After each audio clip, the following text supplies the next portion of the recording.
The year is 1987, and American TV networks launch a number of short-lived shows, such as Starman, The Popcorn Kid, and Probe. In a fit of midlife nostalgia and an effort to remind the world of shows they have forgotten, lone podcast pilot Chris Cooling steps into the Forgotten TV studio 30 years later.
From well-remembered to obscure TV memories of the 70s and 80s, including short-lived TV shows and made-for-TV movies, this is Forgotten TV.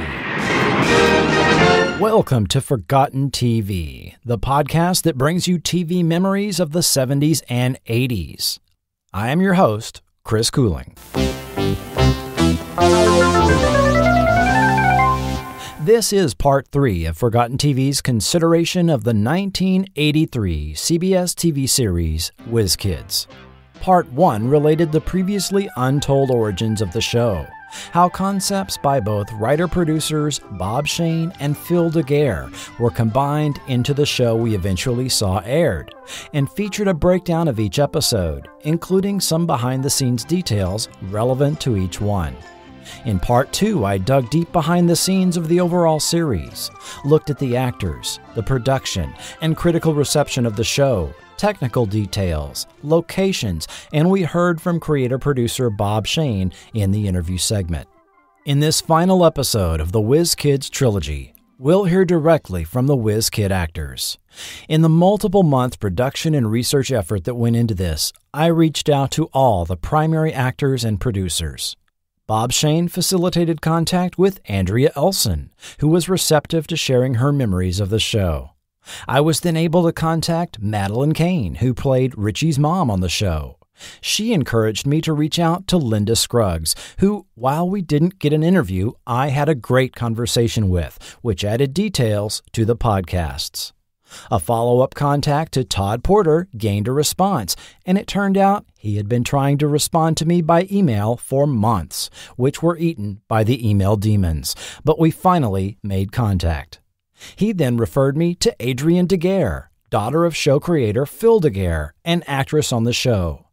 Adrienne and Todd added details that allowed me to further refine and clarify information that made it into the behind-the-scenes podcast.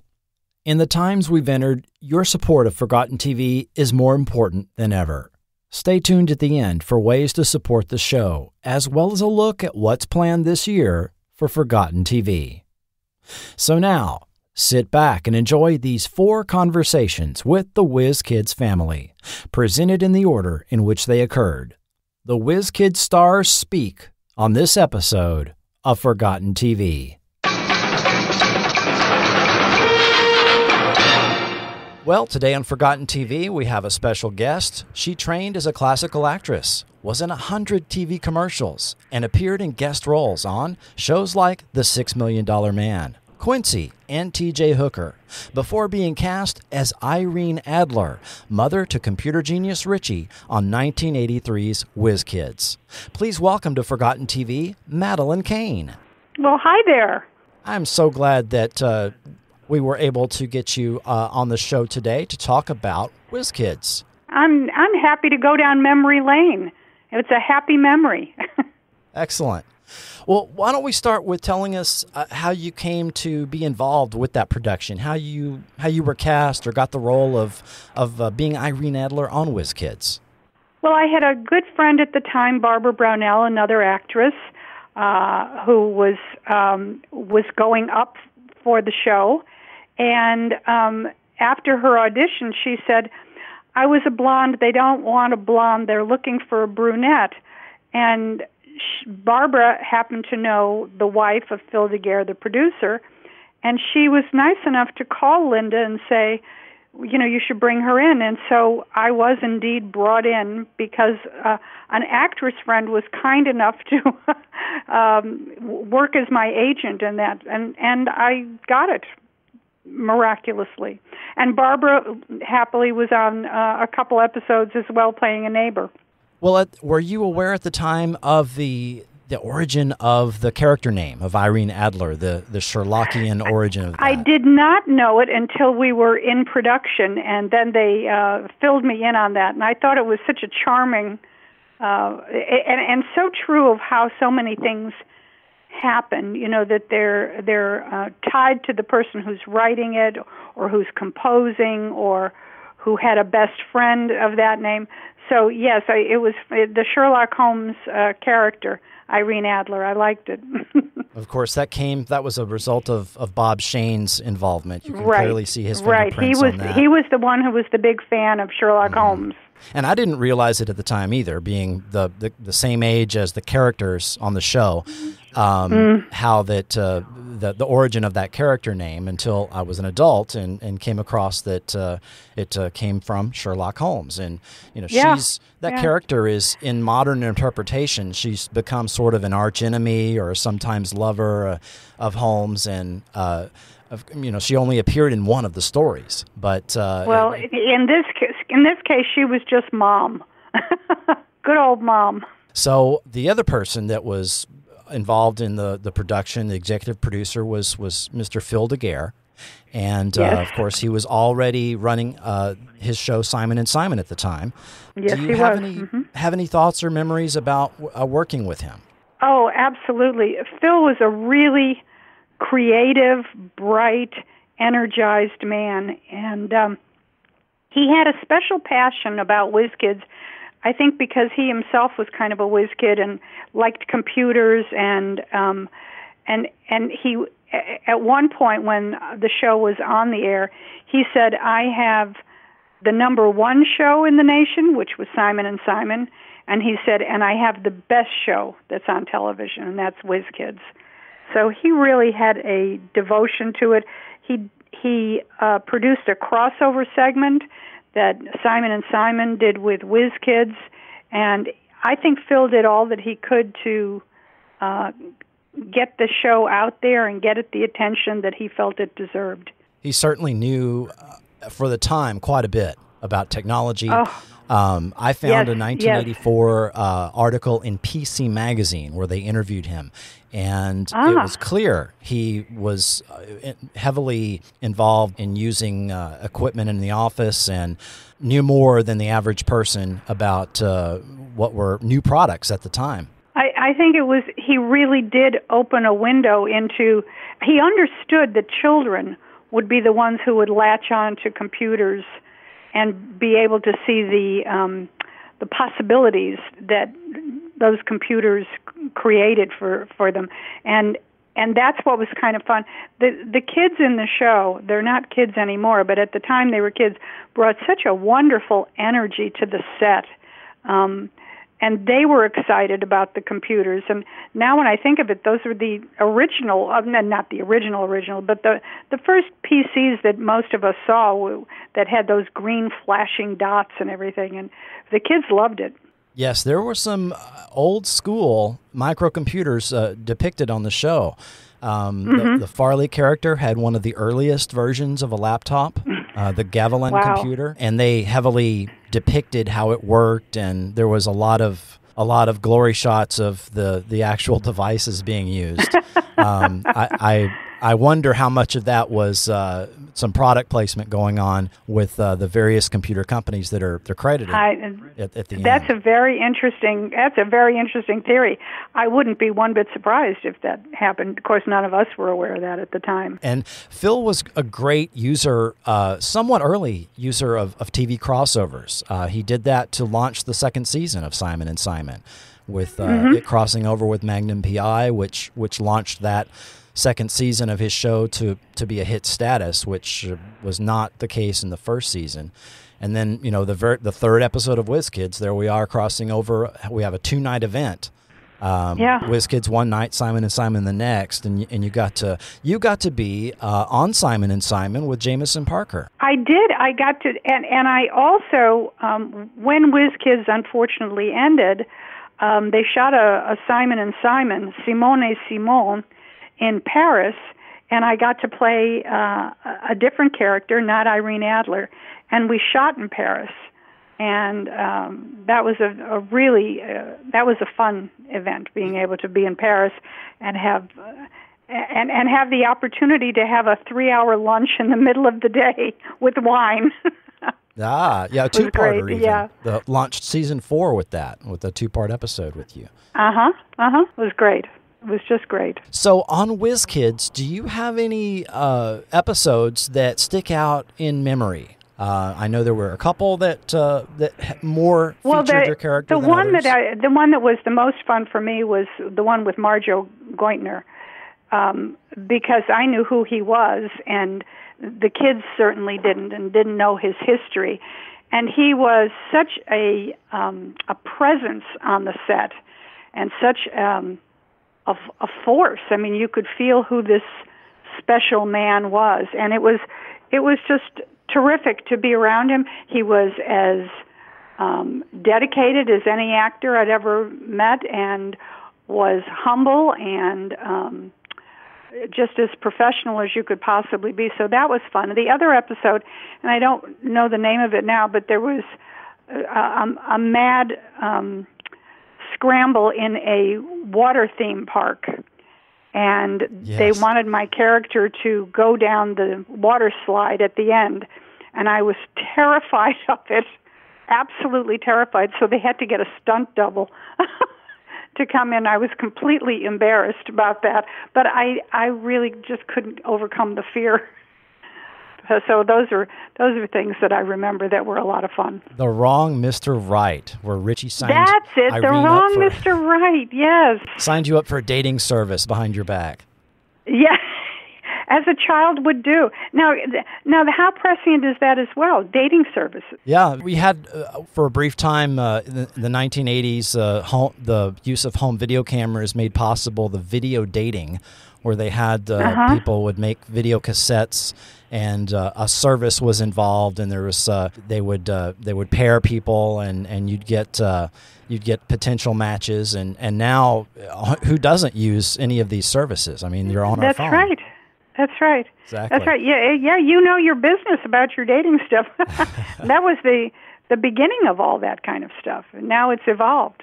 What did you think about? Do you remember the offbeat episode where the Egyptian mummy curse, Amen to Amen-Re, where the characters got to play the opposite of their normal lives? Oh my goodness! Yes, what fun! What fun! And these kids, by the way, were such fantastic actors. They were. It was I'd worked with a lot of kids, but aside from Melanie, who was the little one, the little girl, these were all teenagers, and they were so gifted, and each was so unique. Each was such a special character in their own right, and I wonder how many of them have gone on to stay in the business. I know little Melanie, the little toddler, was so fascinated in camera work that the cameraman would put her on his lap while they were shooting scenes that she wasn't in, so that she could learn how things worked. Fabulous. Yeah, she went on to be in several movies and other TV shows. Oh, good. She was in The Wonder Years and Growing Pains, so she had a little bit of additional work after Whiz Kids. I have seen some children who have stage mothers, and particularly in the case of little Melanie, she did not have a stage mother. This was a kid who wanted to be in show business. She really did. It was sweet. So I know. And what about the boys? How are the boys? Does anybody know where they are and what they're doing? Well, I know Andrea's done very nicely, and I hear she's married and has 2 children now. And she has developed a career in teaching yoga, so she has her own yoga studio. Good for her. And the others went in different fields. Jeffrey is a lawyer in the LA area. Wow. And Todd went back to his home state and resumed private life. He went out of the business and studied business at college and has a position there in his home state. And on set, I know that at the time Matthew was a video game champion. I don't know if he was enthusiastic about that or if that was anything that ever came up on set with his interests. Not with me, but I'm sure it did with the other kids because they would all play, with themselves. Mm-hmm. Matthew's a very bright young man, and a very interesting brain. So that would make perfect sense that he would be into video games. Yeah, and today he's still in the industry. He does behind the scenes a lot of voiceover work. Good. And behind the camera stuff. And there was one episode where Matthew and Jeffrey actually did breakdancing on camera. I don't know if you were on set when that happened. No, I wasn't. Oh my goodness, isn't that something? That was shot at the school, and we know that shot at the Canyon High School, and they filmed a lot of the scenes there in the computer lab and exterior shots. But they did some breakdancing in one episode. I was surprised. Oh my God! Isn't that scene something? Actually is deleted from the syndication runs, and you have to have one of the original recordings to have that scene.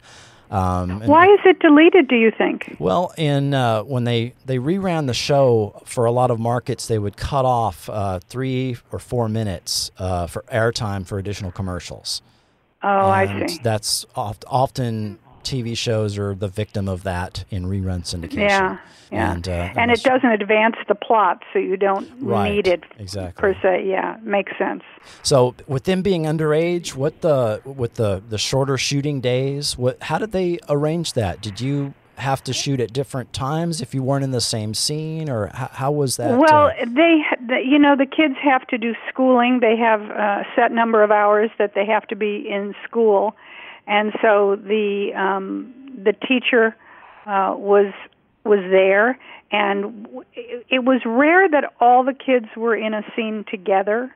It happened, but it wasn't always going on. So oftentimes 1 or 2 kids would be in school and another scene would be shot. It did not, I must say, and to Phil DeGuere's credit, and Bob Shane too, that worked masterfully well. They really were able to coordinate all of those school times and the scene times. And the kids, because they were young, had so much energy that, they were able to bounce from one to the other. They were terrific that way.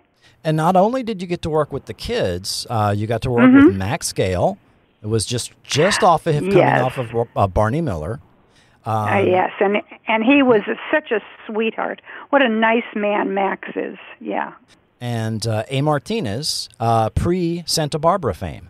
Yes, A. Martinez, who's done very well. He's another seasoned pro, a very talented actor. So, do you recall that during production, about halfway through, producers on set changed? We went from Bob Shane running the shows to other people coming on, like James Crocker, who was writing and producing, and Joe Gannon. I don't know if you recall much of that or have any... I don't actually, because those of us down working on the soundstage were more used to the directors, which would, turn around. But we had the same crew all the time. We didn't, because we weren't in direct contact with the head office, we didn't see them all that much, so it didn't affect us on a day-to-day basis. Okay. And you got to work with some great directors. Corey Allen did the first 3 episodes, which you had mentioned to me. Yes. Corey was terrific, and we had a very nice rapport, and he was terrific. He was great. We had great lighting people, too, I have to say. I don't know who they were, but they were sensational. And that comes across particularly good in the French DVD set, which has many of the episodes that about 10 of them have better video quality, miles ahead of what you find on YouTube with the 3rd generation home recording and all of that. Interesting. Whiz Kids had very limited reruns in the U.S. Very limited. Just a couple of years. The unfortunate thing about Whiz Kids, and looking back over it, and there were, I know Phil was frustrated. We got on air, we got a nice time slot, but then the World Series came in. So I think around our 3rd or 4th episode that was aired, we got bumped off because of the World Series, and then we're bumped off again. And then they moved us to a different time slot, and he was frustrated because he felt we couldn't capture an audience that, because at the beginning you have to kind of bring people in and hope that they follow you. And it was so erratic where we were and when we were on. It was difficult to follow because he felt it was such a superior show. But I guess that's the fates. That's what happens sometimes. Yeah, that's the very thing he was worried about, was competing against World Series. And CBS would only bump it a week. And then the second episode got preempted anyway, because they didn't want to go against Game 5 or whatever it was at the time. Yeah. And the air dates shifted on down the line, and it got preempted for our holiday specials, and then they moved it to Saturday. And even on the original night, probably a lot of the potential audience was already watching The Fall Guy. Yeah. The Fall Guy. Oh, my God, I'd forgotten that show. Yeah. You want the 11 and 12-year-olds to watch this show, and, Fall Guy's on. So it had kind of an uphill battle from the beginning. Yeah. But just very, very limited reruns here. But in other markets, it ran worldwide. I don't know if you were aware how extensive the show was rerun worldwide. Not only, of course, in France, they ran it in 1984 and again in 1995, but it ran in Japan, ran in Mexico. Oh, my goodness. New Zealand, Australia, Uruguay. Those are the ones that I found. Of course, in the UK, obviously. I mean, UK seemed to put on everything that the United States aired, even before the original was not even finished airing. It was on ITV in the UK. So it had extensive reruns worldwide. And I don't know if you ever get recognized from it, or anybody ever asks you about Whiz Kids? At the time, I would occasionally, but not subsequently, no. But it was fun. It was fun to be in the deli and someone say, "Are you the lady?" Say, "Yeah, I'm the lady. I'm that lady." It was so much fun to do. It does. It sounds like it was from all accounts so far that I've collected.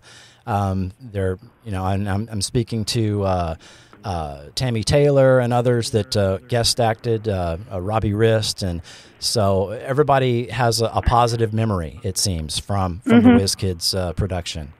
It was a very happy set. It was a very congenial group of people. Everybody was thrilled to be working. The kids brought a special energy that lightened it, and everybody was there to do the best possible job they could. It was fantastic. I know that since then you've been up to other things. I didn't know if you wanted to mention your book. I transitioned into being a writer, and I had 3 books published.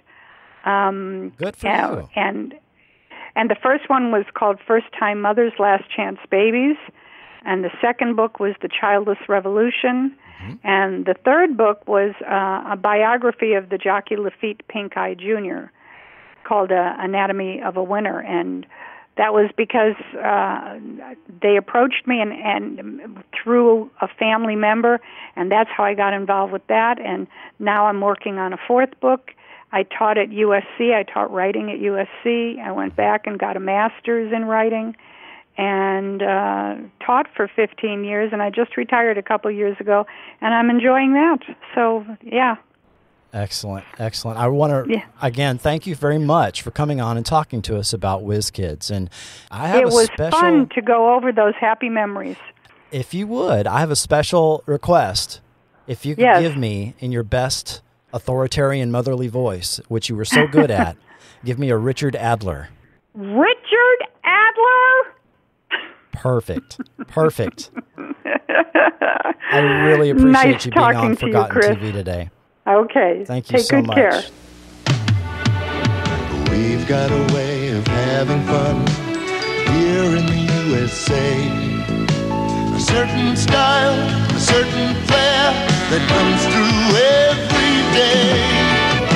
You've got the touch, America, and you're coming on with all the best. We've got the touch, America, UNCBS. You're tuned to us, we're tuned to you, with stars to touch you through and through. A touch of laughter, a touch of tears, with friends you've loved for years. We've got the touch, America, and we're coming on with all the best. We've got the touch, America, UNCBS, UNCBS.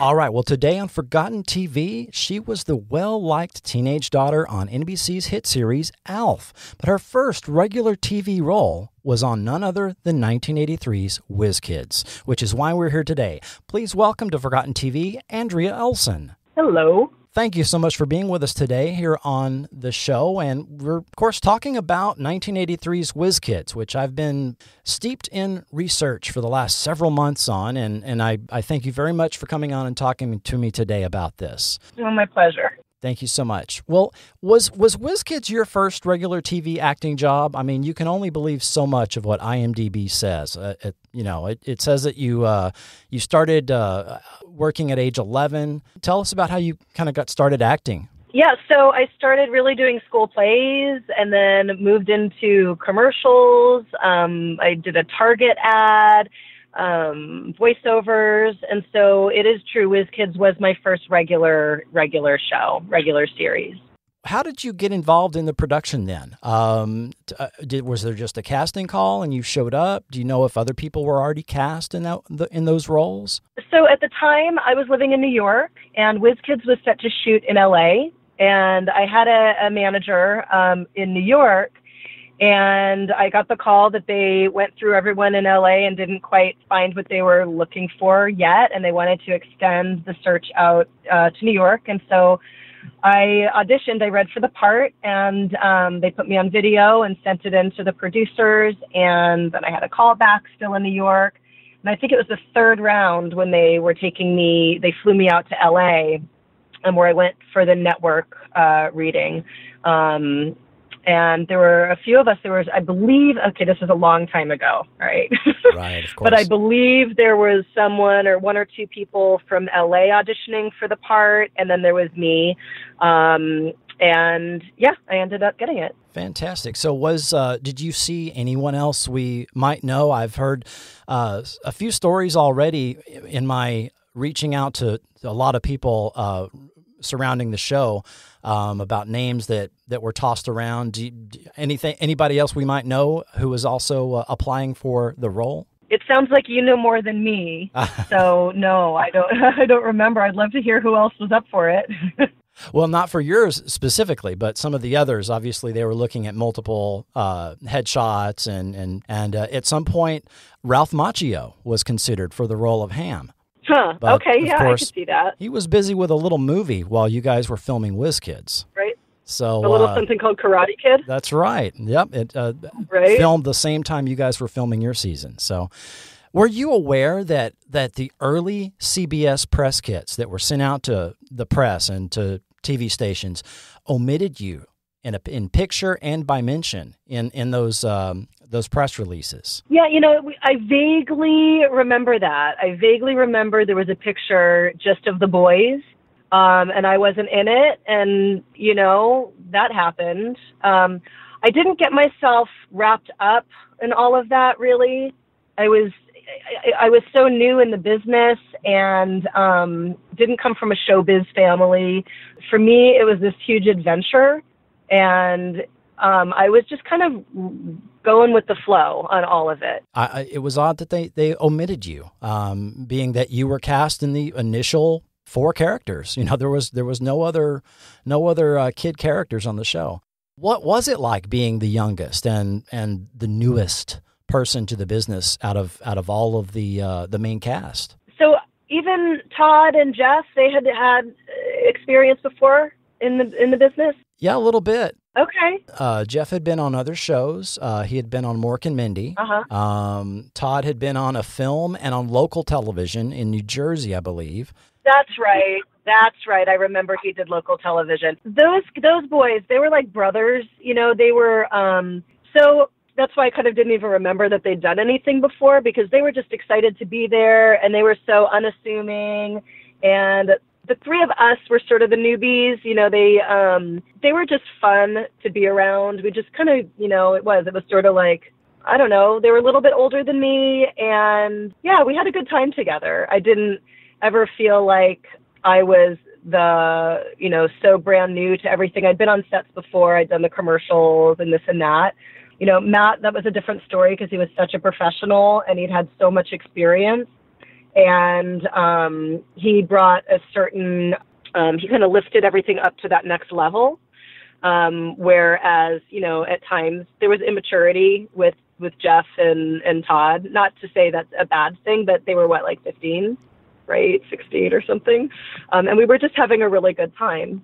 So I never was made to feel like, oh, you're the youngest and you're the least experienced. It was just, that was a part of the pack. Okay. Yeah, you were 14, right, when this all started? Yes, I was. To Matt and Jeff's 17-year-old, and then Todd was 15. So they were a little bit older than you. Were you accepted as part of the cast? I mean, was there any were the boys cliquish with being the young girl on the set? I mean, were you friends with Melanie, the young actress? No, she was like little sister-ish to me. Actually, it was Madelyn, Cain. She was so lovely, and she and my mom became friendly, and I used to go over to her house, and she was so sweet. I just absolutely loved her. But really, I hung out with Todd a lot. Our moms, we'd go out to dinner together. So it was really because Todd came out from New Jersey and I went out from New York. Okay. And we were just there with our moms. And so we definitely, I'd say, of the whole cast, Todd and I spent the most time together. Well, that's interesting because early on in the show, there was like a little love interest being a storyline taking place between Ham and Alice. And they later dropped this, but it was 2 or 3 episodes where they kind of touched on the little, they're going to go on a date and Ham's going to ask you out and all of that. And do you have any idea why the writers dropped that storyline? Maybe it's because the chemistry that Todd and I had was not a romantic chemistry at all. It was really more of like we were pals.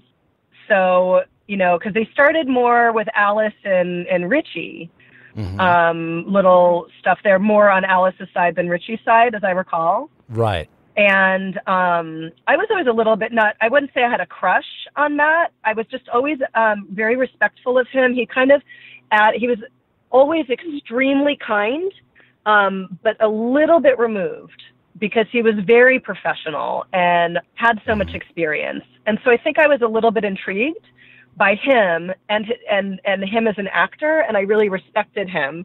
And so I think that for me, I felt so young. I was 14. There wasn't like a romantic thing, but there was definitely a little bit of an intrigue because he, like I said, he just was a little bit removed from Todd and Jeff and me.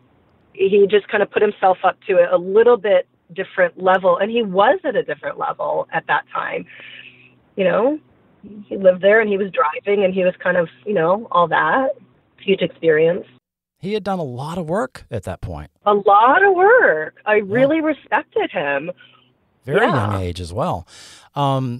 Early on, too, there was a crossover episode with Simon and Simon where you had Jameson Parker come on. I guess you remember that. Oh, my gosh. I had the biggest crush on Jameson Parker. Okay. Interesting. Because they wrote that into the script. Well, yeah. I couldn't stop Googling. So, yeah, that was interesting. And then Jameson was sort of like, AJ was sort of allowing it to, okay, you know, I'll play, I'll let this play out or something. But, and then it seemed like he had interest in Richie's mom. But, of course, that never really played out again. They never had another crossover. Right. And he and Gerald McCraney were wonderful. They were so kind and so much fun to work with, both of them. Yeah, you went on their show, too. Yeah. That was one night after the next. Wednesday night was Whiz Kids, and Thursday night was Simon and Simon. And you could see the Whiz Kids the next night. So that was pretty thrilling. Yeah, it was a good time. So you had you shot in a lot of cool locations. I mean, you had there in Calabasas, California, was where much of the shooting took place on location. There was the Canyon High School. You guys filmed at a water park once. Do you have a favorite experience from all those location shots? Gosh, water park was super fun. Well, it's kind of funny. So I found out years later. Maybe 2 or 3 years later when Whiz Kids was over and I was back in LA, when we were riding our bikes through Calabasas, the girl who became my best friend in high school, who still is one of my best friends in the world, all of these years later, she lived in Calabasas and said she used to watch us riding our bikes right down her street. So hindsight, when I look back, I think, that was like my first connection with my best high school friend. So that sort of became, what you asking me now, when I look back on it, that's sort of a fun location because we still talk about it. I mean, we've been friends for, ever and ever now. So that was kind of fun. That is neat because, they released the show on DVD in France, but not here. And with the additional clarity, you can even read the street sign of where that was. And so it doesn't take a whole lot of Googling on the maps to determine what street that was. And, there it is. There's the Whiz Kids house right there. And of course, there was a lot of area locations, the Burger Barn. Didn't you do a fast food commercial at one point? Am I remembering that correctly? Or am I thinking of someone else?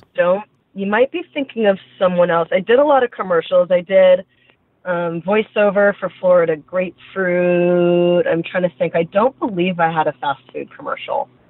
One of the times when you guys were filming at the high school, and I don't know if you recall this, Matt and Jeremy actually broke out, or Jeffrey, actually broke out and did breakdancing on camera.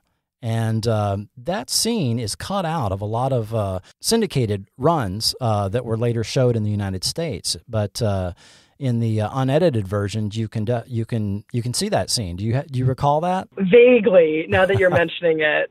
Vaguely. And they were really breakdancing, too. That's so funny.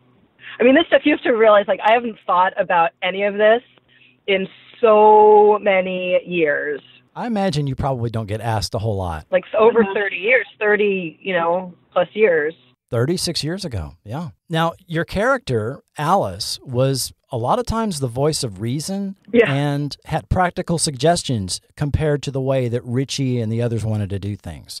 And she wasn't always listened to, but sometimes she was. And that was from the very first episode of the pilot when that happened. And later on, we saw that she was pretty competent around the computer terminal. Mm-hmm. In the very last episode, when your character was working at the Burger Barn, it was called May I Take Your Order, Please? Mm-hmm. It was filmed early on in the series, but actually was held due to preemptions and so forth to the last aired episode. And your character ended up taking things into her own hands, tracking down the people and getting kidnapped. Do you have any thoughts or memories about filming that episode when you were on your own and tied up in a chair and the others were going to come after you? Yes, that was one of the most fun episodes ever. I loved it. It was great. I mean, that's the one that stands out because it was like my show. I just put in air quotes. Right. You know, I was able to, I still remember, I can still see the face. I can't remember his name, the actor who played the one who kidnapped me, but I saw him in something recently and I said, oh my gosh, he's the one that kidnapped me in Whiz Kids. And he was so nice. And June Lockhart, she was in that episode, I believe, right? I think that was another one, but it was a different one she was in. But there was definitely an episode with June Lockhart where. Okay, I remember she was really kind. Yeah, I remember the guys were wearing the Jeremy Connection T-shirts. Right, right. You didn't get one. You were a Girl Scout cookie salesman. Oh my gosh, I forgot about that one. But yeah, May I Take Your Order, Please was really fun. I loved it. Just the whole, part about getting kidnapped. And I remember we were shooting it at night and it was, good memories. One thing I do remember, this is really weird, but something to look at when anybody looks at the episode. I remember when I was working at the Burger Barn, there's this one close-up of what's supposed to be my hand on the little, pushing the button of May I Take Your Order, Please?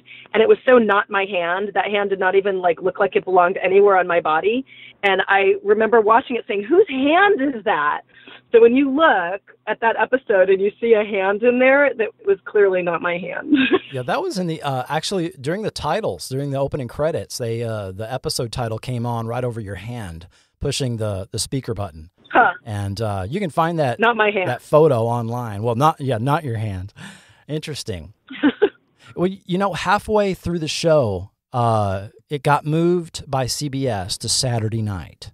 I don't know how much you may recall about this, but there was a change of producers. Bob Shane left the show, and other producers came on, and what I perceived to be a tonal shift also taking place in the storylines. You had what once were these comedy mysteries, trying to be literally the Hardy Boys with a computer, as was the original idea. Mm-hmm. Now you had international espionage and assassinations even. The Athena Society showed up as an ongoing story element for several episodes. Do you have any recollection of that, or any thoughts on how that all changed? I do recall when it switched to Saturday nights, and everybody was saying, "Oh, it's the kiss of death. It's the kiss of death." And I think that what happened was, like you said, it was originally lighthearted and solving, mysteries using the computers. And I think that they were trying to figure out who their audience was at that point. And on a Saturday night, if they were trying to appeal to teenagers with this darker sort of realm to the show, those teenagers were not going to be sitting at their TV on a Saturday night at, 8 o'clock. They were going to be with friends or doing whatever. So I don't know why they chose to do that and why they chose to take the show in that direction. I believe it was probably the network that switched it to Saturday nights because it was struggling on Wednesday nights. Right. And I don't know, it might have been then you might hear better from Bob, although he was gone at that point, but from someone else who might know if it was the network that dictated that there needed to be a shift in the show in order to try to save it. I think it was all life-saving measures at that point, probably. On Wednesdays had pretty serious competition with Real People and The Fall Guy. Oh, right. So I think a lot of the potential viewers may have been watching Fall Guy during that time. Mm. And so there was some competition taking place. And as we found out, Saturday night wasn't the great night, even though that was interestingly the original intended night for Whiz Kids. I don't know if you recall or were aware of that, but they at the last minute decided on Wednesdays instead, which was a better night. It's interesting to me to think back on, okay, if it was originally supposed to be a Saturday night show, I wonder if they had premiered it on a Saturday night and kept it geared more towards the younger audience who would be home on a Saturday night. They're not out at parties or whatever. It might have had a better chance of survival rather than trying to move it and shift it and revamp it.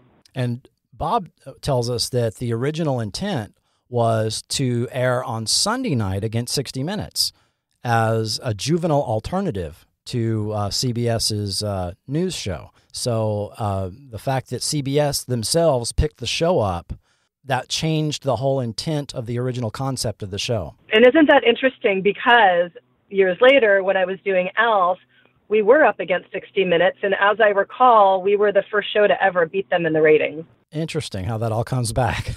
Right? Do you recall then how you got the news that the show had been canceled? I don't. I really do not remember at all. I know I was back in New York at the time, and I honestly have no recollection of how I found out. Okay. So you just went through all the produced, all the ordered episodes, and filming ended. And it wasn't until actually the first week of May that they announced it. Although I think by February, it was pretty clear what their intent was, because it kept getting preempted week after week for other things. You were just as likely to see Dukes of Hazzard or an animated special instead of Whiz Kids. Yeah, and I sort of feel like maybe as I'm thinking back on it, I'm sort of feeling that maybe Phil DeGuere gave me a call and let me know that it wasn't happening anymore. That sort of kind of just popped into my mind. And he was such a nice guy, I could see him doing that. But I sort of am under the belief that perhaps he gave us all a call to let us know that it was done. He was definitely somebody that was ahead of his time as far as the average person knowing about computers. For sure. I've read interviews with him in old PC magazines and things where it shows that he wrote software. He actually wrote a database during a writer's strike. So, I mean, he wasn't ignorant with regarding these things, and he managed to get on the Gavilan company and Apple and Heathkit and all of these different companies to provide equipment for the show in exchange for their brands being shown on air. So it was he was a fairly forward-thinking individual. Mm-hmm. Do you recall before the show went to film for the series, during the summer, there was a little movie that was released called War Games. Yep. And Matthew Broderick and directed by John Badham. It was released in June, and a lot of people will falsely there's this idea that Whiz Kids was a ripoff of War Games. Of course, it was long in production, long before War Games was released. CBS even announcing it well before the release of the movie. But did you see War Games before you guys went to go film for the series? I saw we shot the pilot of Whiz Kids before War Games was released, if I recall. Because everybody, when they were saying, oh, they ripped off War Games, we were all saying, no, we shot the pilot before it was even released. And so I believe we shot the pilot, and then War Games came out, and I did see it when it came out. Mm-hmm. And it was sort of jaw-dropping, like, oh my gosh, okay, here we go. We're like right on in there. We were thinking like, wow, we're right on in there with the times. I thought it was perfect timing because War Games was such a hit. The country kind of went War Games crazy for a little bit. Yeah. President Reagan was talking about it. You had in the press, you had all of these news instances of real life computer hackers in the news. It seemed like every day for several weeks late that summer, and it was right around when the show premiered for on TV on that October 5th that all this actually was taking place, and it was all in the news every night. So Whiz Kids was very newsworthy at the time, and I don't know if it hurt or if it helped the show. I think that could be argued either way there. Yeah, it could be argued either way, for sure. I don't know. I mean, I feel like it seems like it would have been perfect timing for that show, and I think that we just didn't quite find the right niche. And, like we had just talked about, part of it was that they weren't committed to how the series first began, and that changed, and the day changed. It's always hard. As soon as a show changes, days, times, it's sort of like they're, trying to salvage something. And it didn't find its home. It didn't find its audience. We only did 14 episodes? Yeah, 18. Mm-hmm. Oh, we did 18. Okay. Mm-hmm. Yeah, a little short. A lot of seasons did, a lot of TV shows did 24 episodes back then, 22, 24, Right. 26 episodes. And you did what would almost be a full season order. So after Whiz Kids, you went from being on, unfortunately, what was in the ratings, a bottom 5 show with virtually no reruns, to a top 20 show on NBC, on Alf, that was heavily rerun. Mm-hmm. I remember, they ended up stripping that for every weekday for years. Mm-hmm. Did you feel that was that was a monumental change for you, with going from a little show that got canceled to this hit that was on for 4 years, and it seemed like it was on for a lot longer than that because of all the reruns. What did you think about that? Were you ready for the fame of being on a hit show? So, it was like a whole new experience, just like Whiz Kids was my first experience doing an episodic television. Alf was a whole just new experience, and again, just going with the flow on it. We didn't shoot it. So Whiz Kids, we shot at Universal Studios, and there was that element of, the tram's going by, and click, click, everyone taking pictures, and, there was that. And then I went from that, working on a big studio lot and seeing all the other shows and all the other actors and everything, and that was really exciting, to shooting Alf, which was this huge show in a teeny tiny industrial park where Wonder Years was sort of down at the other end of the park. We never saw any of them. And so we were sort of isolated. Like, I think it would have been a whole different experience if it had been Alf shooting at Universal Studios. That would have been like, but because Whiz Kids never really took off, but there was the experience of working in a big studio, and then there was the hugeness of Alf in this teeny tiny area. I wasn't in that sort of element of running with the celebrity crowd. I was at that age. My parents said, okay, if your grade, I went to a college prep high school, and it was, if your grades drop, you start getting into drugs, if you start becoming a brat, we're pulling you, you're not doing this. And so I had pretty strict guidelines on life, and I enjoyed doing it, but part of it was a job. And, there was the element of, I got recognized, and that was always a little bit weird for me. It was always a little bit strange and a little bit uncomfortable at times when, I'd be in a public restroom at a concert, really. But, I was always super flattered and super grateful that people were watching the show and that they liked my work, and, that they had a good time with it. And those were some long days, I've read, on your Alf filming. They were some long days. Because there were so many technical things that were technical aspects to the show that just wouldn't have been the case otherwise, because of all of the visual setups that had to happen with the puppetry and everything. Right. I mean, we couldn't film in front of a live audience, obviously, right. And the sound stage was built, the sets were built up. So we had, what do you call it? It was dangerous. It was built up with these big holes in the floor where, they'd walk, so Alf could be at our level, basically. Trenches. Sorry, I just had a total brain cramp. There were trenches. And I remember one time Annie Shadeen, who played my mom, she walked him through the kitchen and they forgot to cover the trench, and she went down. And luckily she was awesome and landed on her feet, but that could have been a really treacherous experience.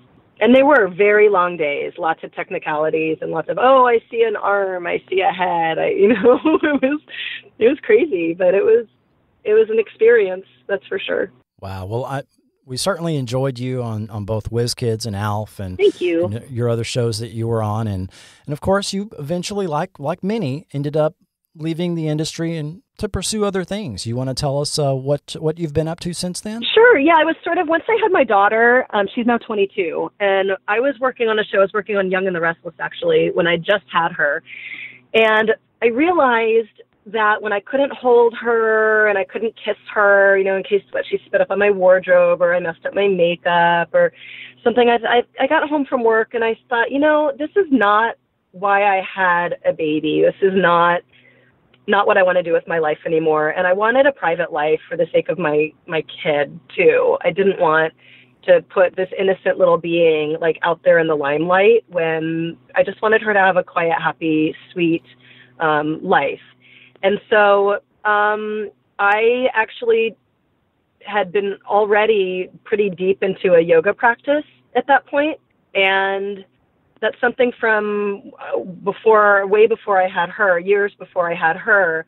I discovered yoga. Well, my sister at the time, she was like, I cannot believe you haven't done yoga yet. And she introduced me to it, and it changed my world during stressful times when I was, working or feeling, rejection if I was auditioning for a part and I didn't get it, or you're too this or you're too that, and insecurities would kick in and anxiety, whatever. Yoga gave me an opportunity to just let all of that go, and for me to realize that I am who I am, and I really like who I am, regardless of external feedback from anyone else in a business that I was kind of getting frustrated with to begin with. So I dove deep, deep, deep into my yoga practice. And then years later, I decided to become a certified yoga teacher. And then I opened up a studio, and then I opened up another one, and I now lead teacher trainings, and I lead international retreats, and I teach. I love it. I love it. I truly try to live my yoga. A lot of people think that yoga is just the exercise, but there's a lot more to it. There's a lot to it. Just living a really intention-based life, being kind to myself and others, and kind of, as I've mentioned, sort of as a thread through this interview, really going with the flow. So that's what I'm doing now. Yeah. It sounds like you found your niche and you're enjoying life with your family. And for sure. So I really appreciate you taking the time to talk about an obscure television show from the mid-'80s. It's It was a fun trip down memory lane. Yeah, and it's enjoyable. Hopefully with things like the new NBC Universal streaming service Peacock, and or a studio might choose to license the show, we might yet see Whiz Kids in the United States on streaming or DVD. We can always hope for a release and get to revisit Whiz Kids again and again. I love it. It'd be fun. So I really appreciate you being on the show today. Thank you very much for being on Forgotten TV. You're welcome, Chris. Thanks for reaching out. Next Monday, he's Scarecrow. Right. She's Mrs. King. What? He's a spy in trouble. It's a matter of life and death. Life and death? She's not your ordinary mother of two. I want that package. Good, I don't. I'll come to your house. You certainly will not. Together, they're partners undercover. Right hand on the stick, left hand down on the throttle. Why? We're flying. Kate Jackson and Bruce Boxleitner tackle international espionage as Scarecrow and Mrs. King, premiering next Monday. Social distancing slows the spread of coronavirus, so we should all stay home to lower the risk for everyone. More info at coronavirus.gov. Let's all do our part, because we're all #AloneTogether. Brought to you by the Ad Council. So today on Forgotten TV, he had his own series, made his feature film debut, and was a voice actor all by age 12, before being cast in the role of 15-year-old Hamilton Parker.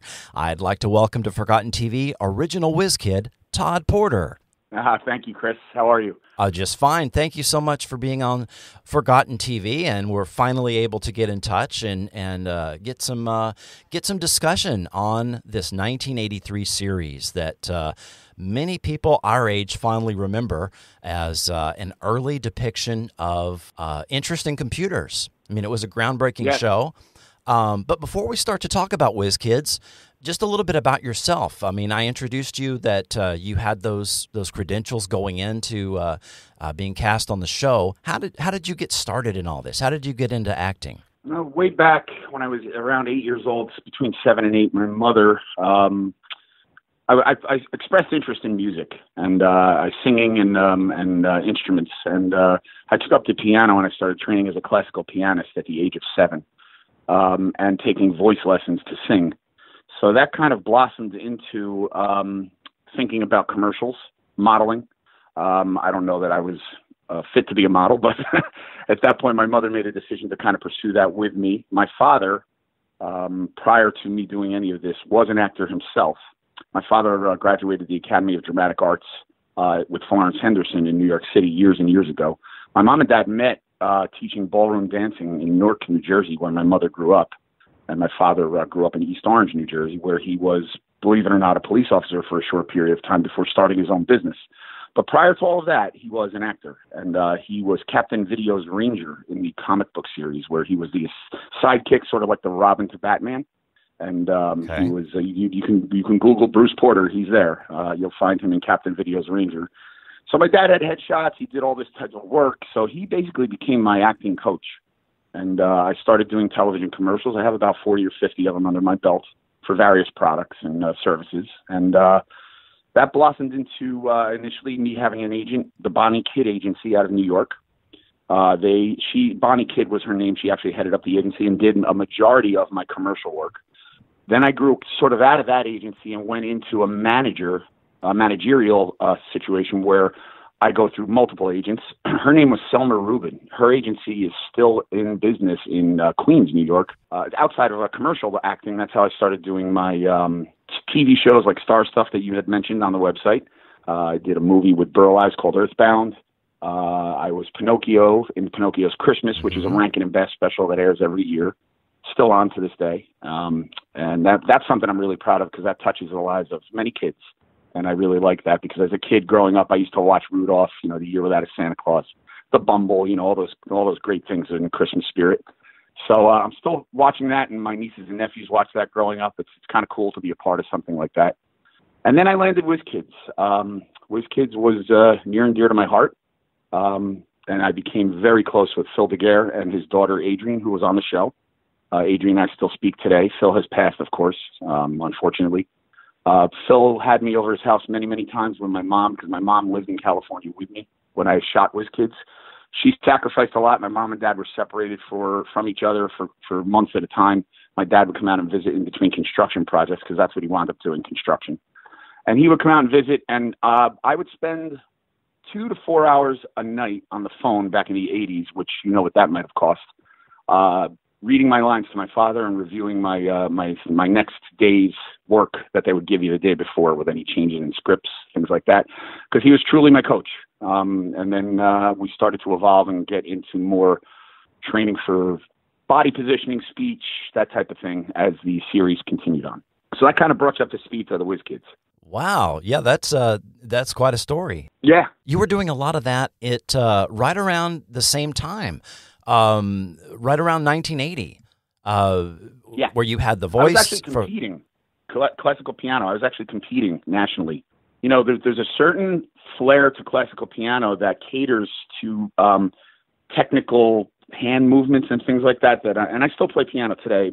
My mother, I used to practice 3 hours a day before and do the commercial work when I was with Bonnie Kidd back in the early stages. I used to have a grand piano in my basement, and I would come home from school, go right down into the basement, and it was a 2 to 3 hour practice session. And I loved it. I mean, I just loved playing classical music. I've kind of fallen out of its grace because you need to keep current with that. I could certainly take it back up, but it would take a lot of time to get back to where I was with the nimble fingers of an 8-year-old. But it was a truly great experience to learn piano. And as a result of that, I became a drummer. And on one of the episodes in Whiz Kids, and in the opening, you see that I play the drums. That really was me. So it was kind of fun to have that musical background and sing too. Yeah, you played the drums a couple of times on the series. Yeah, and sang once. Yep. That was you, right? Yeah, it was me. And the funny story is, my brother Frank, who's my oldest brother, is a songwriter, and one of his songs that played on the show, the Universal Studios actually bought one of his songs. So it's kind of neat, for him to have his song air on the TV. Yeah. So you guys started filming this in January of '83, the original pilot. Okay. And what do you have any recollections of filming that pilot? I mean, that was the first time you were all four together. It hadn't yet been picked up by a network, so you guys looked really happy on the bikes coming down the hill. It was kind of weird. I was a bike rider as a kid. I had a BMX style bike, and that was kind of the bike that we all rode on. So that was kind of neat to do that. It was in like all kinds of different areas of California, and especially with Richie's home there that I see somebody visited. I saw a photo, I think, on your website of somebody standing out front of the home. It's kind of neat to see that. It brings a lot of memories back. So the bike riding was fun, but I got to tell you, one of the best things that I've experienced was the graveyard scene. I'll never forget that because it was dry ice that they used to create that fog. And we had a bunch of crew there that was helping, jumping in and out of that hole and setting everything up in the graveyard with the shovels when we hit the coffin. I remember that vividly. I remember one of the stagehands actually jumped down into the site to fix something and cut his hand really bad, winding up going to the hospital getting stitches. So that kind of like set that whole scene there. It was so realistic, that graveyard scene that they created on the soundstage. It was really incredible. So that's something that sticks with me. Oh, that was on a soundstage. Okay. Yeah. That was created in one of the lots on Universal's lot. That was done well enough to where, it looked like it could have been on location. No, they made it look like that. It was actually on a soundstage. They did a great job with that. They really did. You walked into that soundstage and you thought you were in a graveyard in the middle of the night. It was crazy. Yeah, that was really effective. Yeah. Talk a little bit about, you guys were all in the same age range, but you were 15 years old. Yes.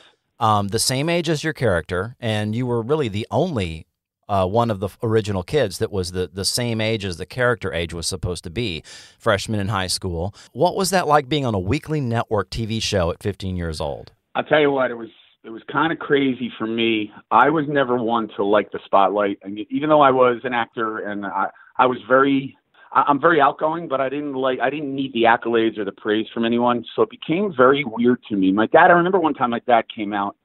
I had a trainer. I was starting to get into a little bit of weightlifting, and I had a gym that I used to go to. My mom had me signed up to. So I had a personal trainer, and when I was out there, my dad came to visit once, and we needed to go to the mall to buy something. I forget what it was. It was a piece of clothing, or we were just going shopping. So we went to this big mall out there. I want to say, I recall Calabasas, maybe. I'm not sure if that's where it was, but we went to this mall, and all of a sudden, my father, who has previous experience in acting, says, "Hey, take a look behind you." There's a line of people following us through the mall. And I was like, oh my God, they actually want to meet me. I was like, I cannot believe this. So it became very, very strange for me. I embraced it. Anytime I had an opportunity to do something for somebody, I did it. I just did. I believe athletes, actors, people of fame have a responsibility to give back to the people that give them praise or follow them, or because you're nothing without those people. So it's my belief, and I hate to see these athletes or these famous people shy away from a little kid that wants an autograph or maybe just a picture. I know it's a little bit of a pain sometimes because it's inconvenient, but you know what, you got to do it, and that's how I felt. I tried to do the best I could, and at the very limited stage I was. I'm certainly not some big A-lister. You know what I mean? It was just the Whiz, but the Whiz Kids were hit pretty big back then, so it was kind of nice. It was a good experience. And not only did you have experienced the notoriety of being on a show, you still had to go to school during the day, as opposed to maybe the older boys.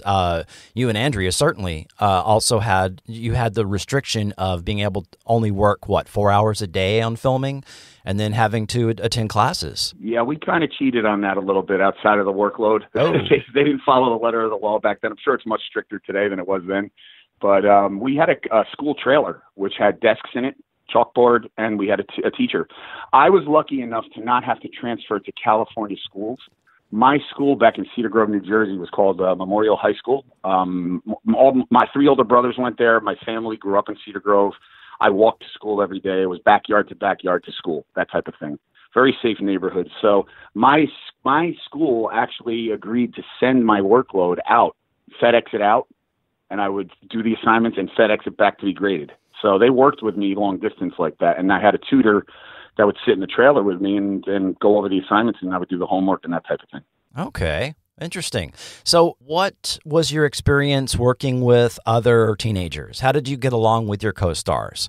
We got along very well. I became very close with Jeff Jacquet. I actually reached out to him recently. I believe he's an attorney now. I see he's on Facebook, and I think he's doing very well for himself. But we actually exchanged text messages.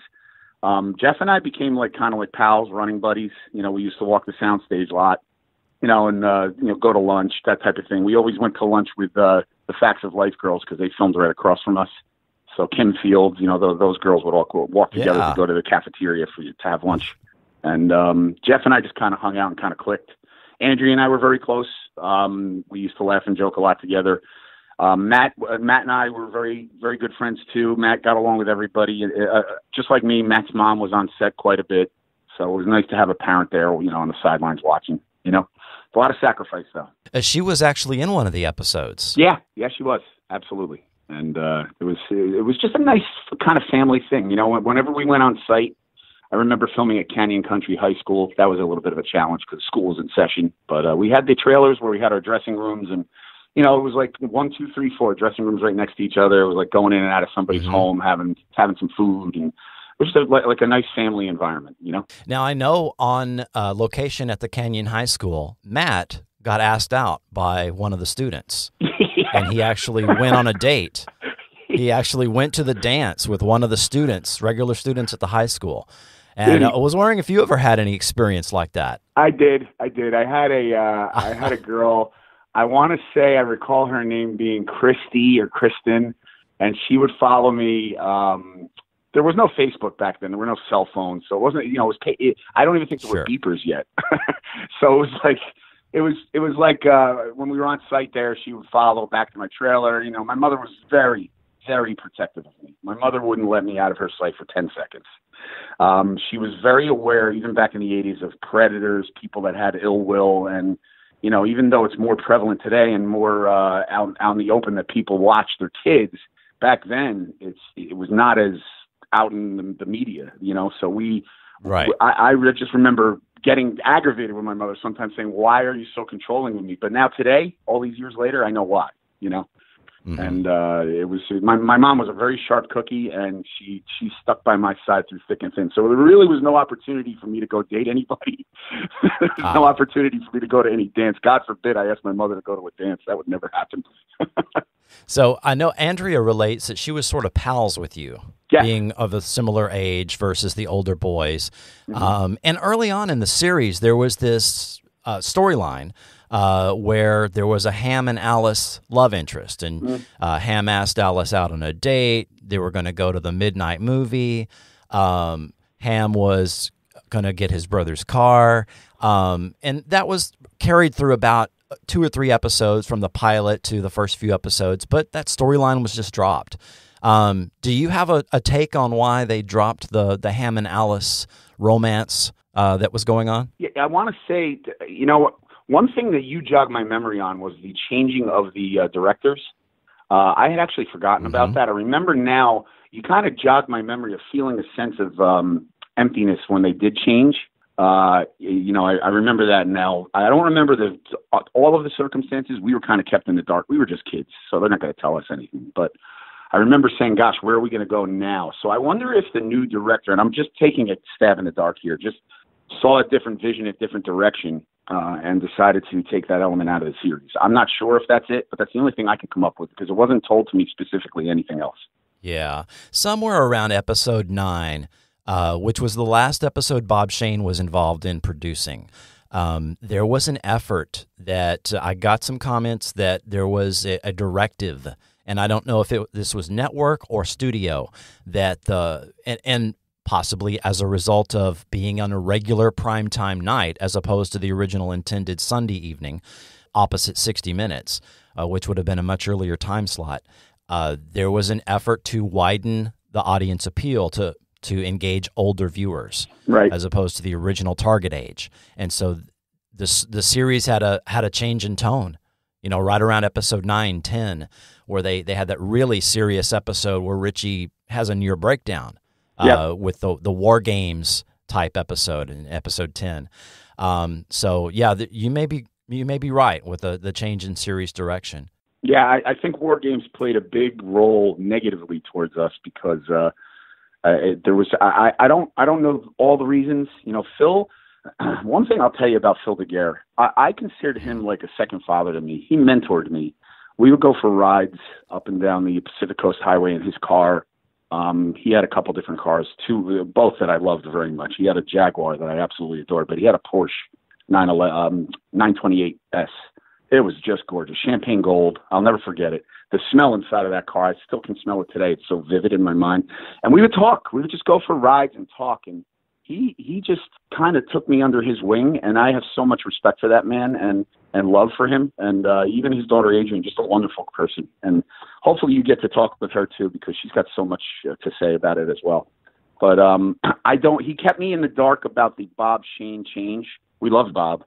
I remember Bob very well, and he didn't really give us any reasoning other than maybe it was artistic direction change, and they went with a different person. It was a shock to all of us. I remember that. Yeah, so you touched on this. War Games released in between when you filmed the pilot, and it was picked up by CBS in the first network upfronts in May, and then in June this movie comes out. By mid-June, it is in wide release in 1,000 theaters, and the country goes a little War Games crazy for a little while. Yep. And then you guys pick up and film the actual series. Did you see the movie prior to filming the actual episodes? I can't answer that honestly. I want to say yes, I did, because it was kind of like, wow, we're doing the same thing. So I wanted to see what that was all about.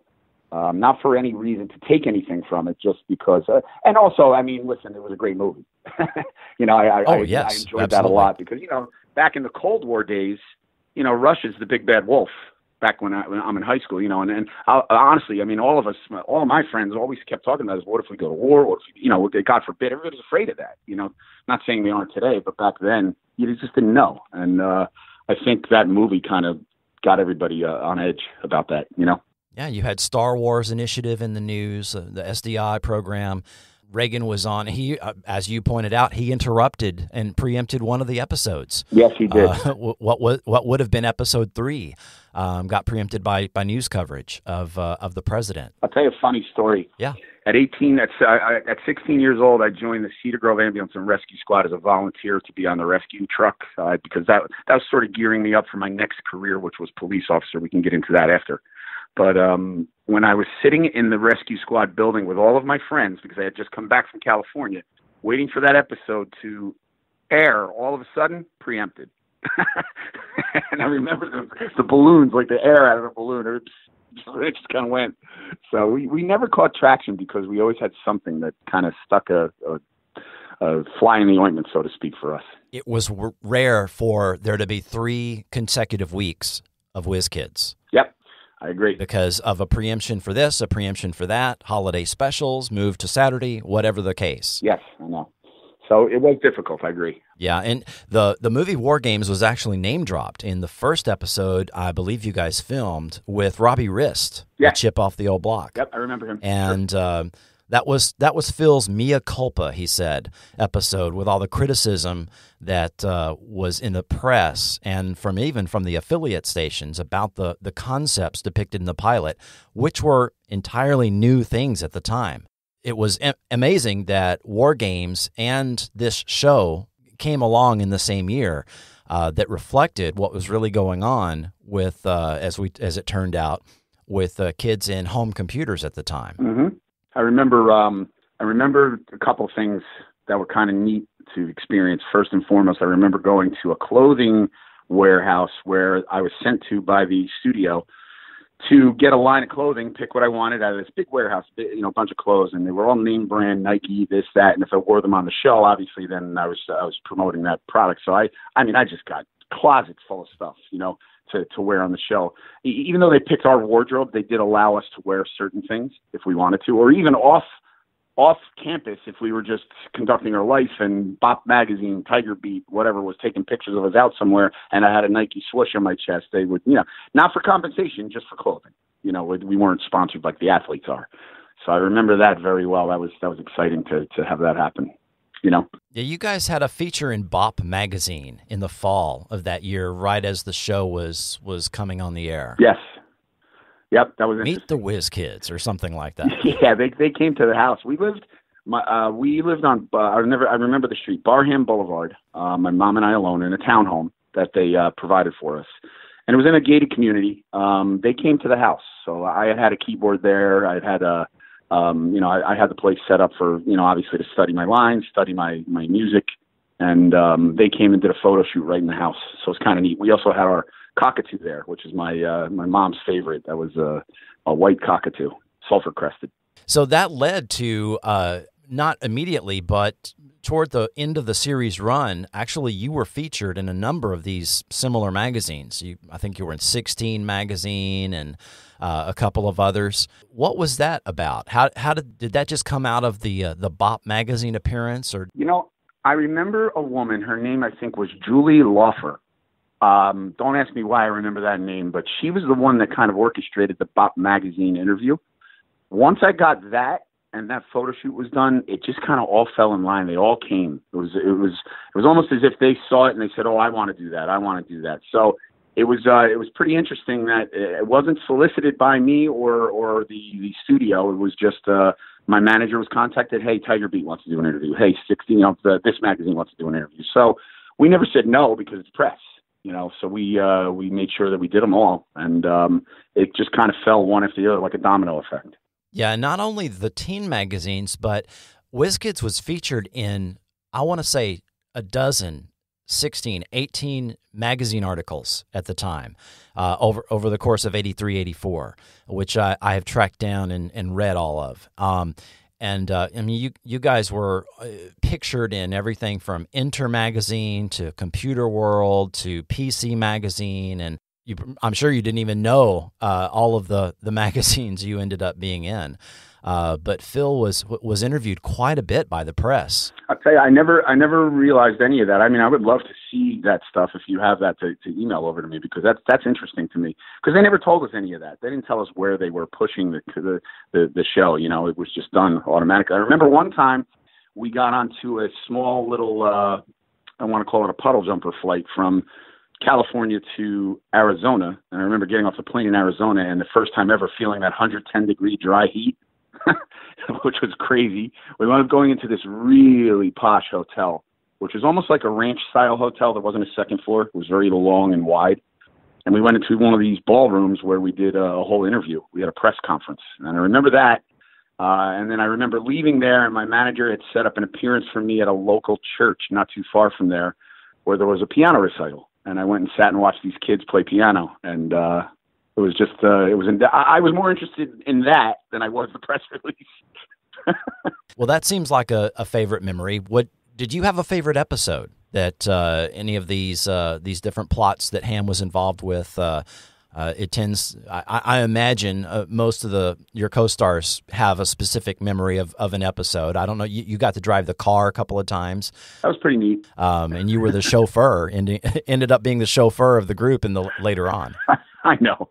It was pretty funny.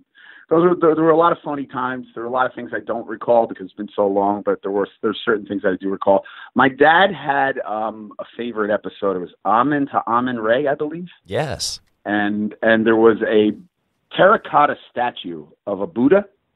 So that statue wound up, because my dad liked that so much, they gave him that statue. So he took it, but now my mom and dad have passed 2006 and 2007. So when he passed, I looked for the statue to try and, to bring it home to me, and I couldn't find it. It was gone. I don't know where it went, what happened to it, and unfortunately, but I remember him having that.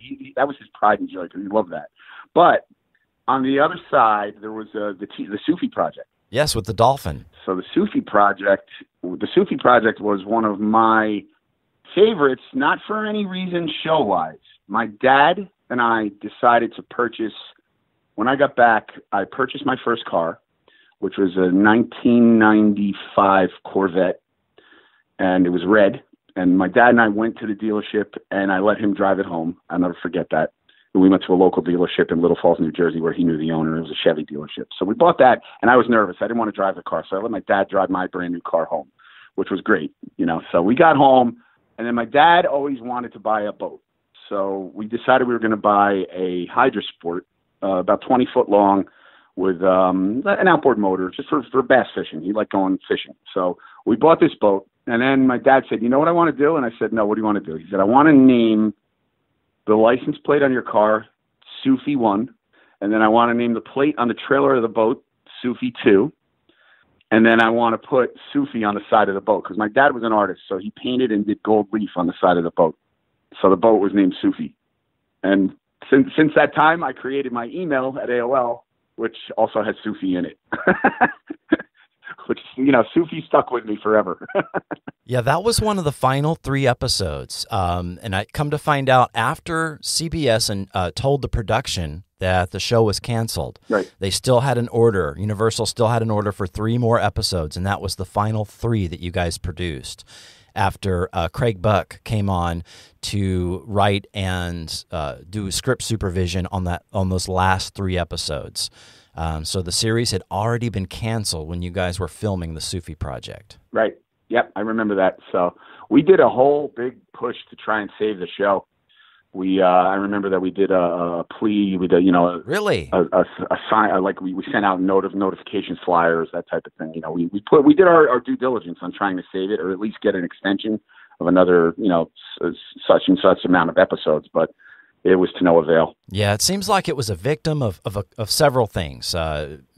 Had to compete in regular prime time against very established shows, hits on Wednesday night like Real People, yep, and The Fall Guy. And I think a lot of your potential audience was watching Fall Guy. And then, of course, when they moved it to Saturdays, that's really hard night. And they follow it with a movie that was completely a different audience and a different tonal shift. And CBS on Saturday night ended up preempting it for this and that. Every holiday animated special that there was, the show was preempted for because it was the lead. Yeah, we just kept getting beat over the head. Yeah, it was the head or the lead-in show for prime time. The audience couldn't find you. You weren't on for several weeks at a time, and then you moved. So my own experience, I lost track of the show halfway through the season. And I didn't watch the last half of the series until 10 years ago when I found them online. Mm. Yeah, it was very difficult for the audience to locate you pre-DVR and all of that type of era where you could find the shows that you want to watch. When you guys were filming on location, there was one episode that featured Matt and Jeffrey breakdancing. Yeah. I don't know if you recall this or were even present, because I know you had different shooting schedules than the older boys. And they were breakdancing, and it seemed like a time padding thing in the original episode, and it was cut from syndication. So the later reruns did not feature this scene, but you can find it with the magic of YouTube. I don't know if you recall this at all. I recall it vaguely. I remember breakdancing. The 80s were the 80s, and everybody knows about it. Anybody that was in the 80s remembers the 80s. So parachute pants, big hair, the whole 9 yards. But breakdancing was prevalent. I mean, it was big. And I remember my mother hired a dance instructor to come to the townhome that we lived in, and he brought a piece of linoleum rolled up in a roll, like a carpet roll, and he unraveled it in my living room, and he taught me breakdancing. So very limited. I mean, I wasn't good at it. I to this day couldn't even try. But the funny thing about it is that I remember it was so big, to learn how to breakdance, and I do remember that vaguely in the episode that they did that. And Jeff, I'll tell you, Matt, like me, shared the same kind of awkwardness with the breakdance, but I remember Jeff, boy, he really could do it. He was very good at it. He was very animated in life. Jeff was very, very animated. He was a fun guy to be around, a fun, back then, a kid to be around. I mean, we were just we were the 1-2 punch. We loved what we did, and we kind of hung out together. Jeff's mom was phenomenal. They had a house in La Jolla. I remember that. I've never been to it, but I remember her being just a wonderful lady. I don't know if she's still with us. I'm not sure, but she was just wonderful. She got along very well with my mom. Yeah. So after the show, did you remain friends with Jeff and the others? The limited time. We stayed friends until it became hard to stay friends, because remember, back then, we didn't have the internet. We didn't have Skype. We didn't have FaceTime. We didn't have cell phones, like they are now, so it just became a little bit of a hassle, because everybody's got their thing going on. Life goes on, You had to write a letter. Yeah. So unfortunately, we kind of lost touch after the first few months. You're still gung ho to stay in touch, but then after that, it kind of became a little bit of hey, listen, I got to do my thing, and you just kind of move in a different direction. So where do you think the character of Ham would be today? Huh. I know that in following a lot of this original real life Whiz kids, some of them lost interest in computers and went into other fields. What do you think Ham would have turned out as a career? Ham was designed to be athletic in nature. I was actually told, and this is why I had the gym with the personal trainer, that they wanted me to become less skinny, more bulky, meaning physically fit, and look like an athletic type. I don't know if you recall the soccer, and all the sports scenes, but I think Ham would have wound up being a blue collar kind of guy. Probably become a dad that's very protective of his daughters. But Ham, I tried to make Ham, and it's hard for me to say this because I was young, but my dad had taught me, try to make this character you. So that was part of his training with his acting. And by saying that, it was, what did I want to do with my life back then? Well, my brother was a star quarterback in the high school team. He was back in Cedar Grove, New Jersey. He wore the number 12. That's my favorite number. Love Joe Namath. And Terry Bradshaw of the Pittsburgh Steelers is one of my favorite quarterbacks, and he wore the number 12. So everything with me is 12. So I think Ham would have wound up becoming a coach of a team, something to do with athletics, and very protective of his family and very protective of whatever kids he may have had. But I think he would have still tried to win over Andrea because I'm a Taurus, and if I'm going to make Ham my own, they're stubborn and they're very, very, very determined. So that's probably what would have happened. That's great. You had your character did wear, or you wore a letter style jacket in some of the episodes, high school style letter jacket. Yep. I don't recall it actually having a letter on it, but it was one of those styles. And there, like you said, there were several scenes that showed you guys playing basketball, and while Richie was over reading a book on programming or something, and it did successfully depict your character as being athletic. Right. Since the show ended, it's been 35 plus years. If you wish to go into what you ended up doing after the show, you touched on a couple of those things earlier. Well, the last thing I did, I was on Cain Alley in New York City. I'd come back and I'd filmed that in Manhattan. That was the last thing that I did as an actor. I don't have any problem telling you about why we kind of left the acting field. What happened was when I came back to New York City, my dad was a very driven man, very disciplined man, a great father, a workaholic, kind of like how I am today, great provider for his family, a great husband to my mom, and a true leader. We respected our dad, the 4 boys in the house. And my dad always pushed me to be better. So when I came back from California, I was a little upset about Whiz Kids ending. I did the Cain Alley show. I had interviewed for a couple of parts that I just missed. I interviewed for The Champ, which Ricky Schroeder wound up getting. I interviewed for a couple of different movies, and then I wound up doing the Cain Alley episode. And then I started taking speech and movement classes in New York City. I was in an acting class with Jane Krakowski from Ally McBeal. I don't know if you recall. And my mom and I were going in and out of the city quite a bit and trying to sculpt myself to move to the next level. So one day I come home and in a house in Cedar Grove, New Jersey, and my dad and I are going over some things. And my father just kind of looked at me and he said he didn't believe I was committed or serious to what I was doing. And I got upset as a teenager and acted out at that. And I kind of regret it today because I think I let him down. But he kind of struck me the right way, and as being a 17-year-old boy, or the attitude that you have back then, I said, you know what, I'm going to quit acting, and I'm going to do that. I'm going to do what you did. I'm going to become a cop. So that's what prompted me to take the police test in Cedar Grove, New Jersey, which I came out number 2. They only hired 1, and then I went to a township in Fairfield, New Jersey, where I came out number 1 and wound up becoming hired as a police officer, and that was my career for the next 20 years. Amazing. Yeah. A silly little spat with my dad caused me to make that decision, and that's how it went. That's quite a bit of a different life from acting and being on screen. Yeah, it is. And you know what? I enjoyed my time as a police officer because, again, I was helping people. I wound up being a narcotics detective my last 7 years. I I retired, and I got hired at 18 years old as a police officer, which I feel is too young. But back then it was, okay, here I am, and I made a career out of it. And now I've decided I couldn't sit still after I retired in 2008. So I took on a role as a salesperson for a car dealership selling Nissan. A friend of mine's owned the dealership. I learned the business from them, but then I had an opportunity to become a sales manager at a Cadillac dealership, which I now am employed with Cadillac. And it was an easy transition for me to go into the sales field simply because the police career taught me how to deal with people, and I was already a people person in my young life as the actor. So it kind of transitioned into this role that I have now, which I enjoy my job. I work with great people, and it's a good path that I've been down. I'm lucky to have what I have. Yeah. Do you ever get recognized from your former life as an actor?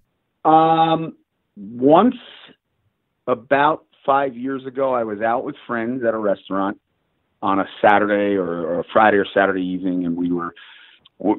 This group of friends that I have, they like to sit at the bar and have dinner. They don't like to get a table. They like to kind of sit by the TV and, just have some appetizers. So we sat on the corner and it was a pretty upscale place, and we were sitting there having food and, just enjoying each other's company. And someone from across the bar could feel this look. They're looking at you, and they think you're wondering why, and then they came over. It was actually a couple, and they said, "Can we ask you a question?" And I said, "Sure." They said, "Were you on a TV series as a kid?" And they mentioned the Whiz Kids, and I just started. I turned a little red, and I actually started laughing because my friends had no idea that I was, because I didn't discuss that with them. And they're like, "What are they talking about?" And I wound up having to explain to my friends the whole thing and saying yes to these people. So it was pretty interesting. It was neat. It was neat to experience that. Nice to be remembered. Amazing. Yeah, and they actually name dropped the show, which shows that they well remember it. Like I found communicating with a lot of the people that were interested in the 80s and computers. I find, oh yes, I remember Whiz Kids. That was actually got me interested in computers, and I get that. I found that at least a dozen times online with different people. I got to applaud you because I've never seen somebody do so much research and know so much. I'm so impressed with you and your efforts that's what compelled me to answer you. I know we got caught in that little spam thing where you didn't get my initial email response, but I got to tell you, when you first emailed me, I would love to know how you found me first and foremost, but then when you did, I was actually excited by it because I kind of took a look into you. I did my little due diligence, and I said, "Who is this guy, and what is he all about?" And I was so impressed with somebody that actually makes this kind of effort. Which, thank you for your recognition of the efforts of the show. It's wonderful what you do. Well, it's something that should be shared with everyone. It may appear to some to be dated or a primitive network TV effort by today's standards, perhaps. But it is something that is in the United States, at least, very difficult to track down. There was an overseas DVD release for the partial season, not even the full 18 episodes, but it's not something that you can find on DVD in the U.S. or on streaming. And so, hopefully, with new streaming services that are coming out and so forth, Universal will bring Whiz Kids out of the vault. And everyone will again be able to watch what was a groundbreaking show before Phil and Bob went on to do other things. And so that's my hope, is for it to be released. Yeah. I think Phil was involved with JAG, right? The JAG yes. series, which I thought was amazing too. That was a great series. He brought his next project was The Twilight Zone, revival in 1985. Which I'm revisiting. So that was another amazing story. There's a lot of, I come to find a lot of little amazing stories regarding Phil. I'm continuing to discover them. Yeah, he was quite the amazing man. I tell you, you have no idea the talent level that man had. I remember he was into, I'll give you one final thing about Phil. He was into wizardry, if you're familiar with that, with Disney. So where, Mickey Mouse wears the wizard cap. Sure. Uh-huh. So Phil was so into that my mom and I ordered a custom satin, almost like remember the members only jackets from the 80s? Yes. This was like a satin, like very plush black with an embroidered Mickey Mouse on the back, bigger than life, larger than life, with a wizard cap on. And we ordered him this custom jacket. It was made by a seamstress, and we gave it to him for his birthday. So I remember doing that because he was so into that. He loved that, and he was just such an artist by nature, you know. Yeah, certainly a very forward-thinking man. He was interested in technology and understood it at a level that almost nobody did in 1983. It's very interesting to go back and watch that show now. And compare that to what the average level of understanding was with computers and technology at that time. So, right.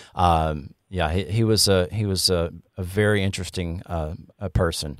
Brought us a lot of entertainment, and so did you. And so I really want to thank you for being taking the time to be with me today on Forgotten TV and talk about Whiz Kids and the other things that you were involved in. I really appreciate you being on. Anytime, my friend. If you ever need anything moving forward, I'm here for you. You have my personal contact information, and I'd be happy to help. It's really, it was really a pleasure spending a Sunday talking with you. Thank you so much. Thank you. For 20 years, the portal has been closed. It is about to be reopened. This is a detour, a twist in time, a curve of space. Journey into man's imagination with America's most fantastic storytellers. Coming soon to CBS, all new tales from the Twilight Zone. We've got the touch on CBS. We've got it. Fun and fantasy. We've got it. Surprise and mystery. We got the game people play to entertain you night and day. CBS and you've got the touch. CBS and you. Together we're the best. We've got the touch on CBS. Well, today on Forgotten TV, she appeared on the Whiz Kids pilot as Linda, fellow student in Mr. Zachary's computer class, and again in episode 10, The Network. More than that, though, she is the daughter of Whiz Kids co-creator and executive producer Phil DeGuere. I'd like to welcome to Forgotten TV, Adrienne DeGuere.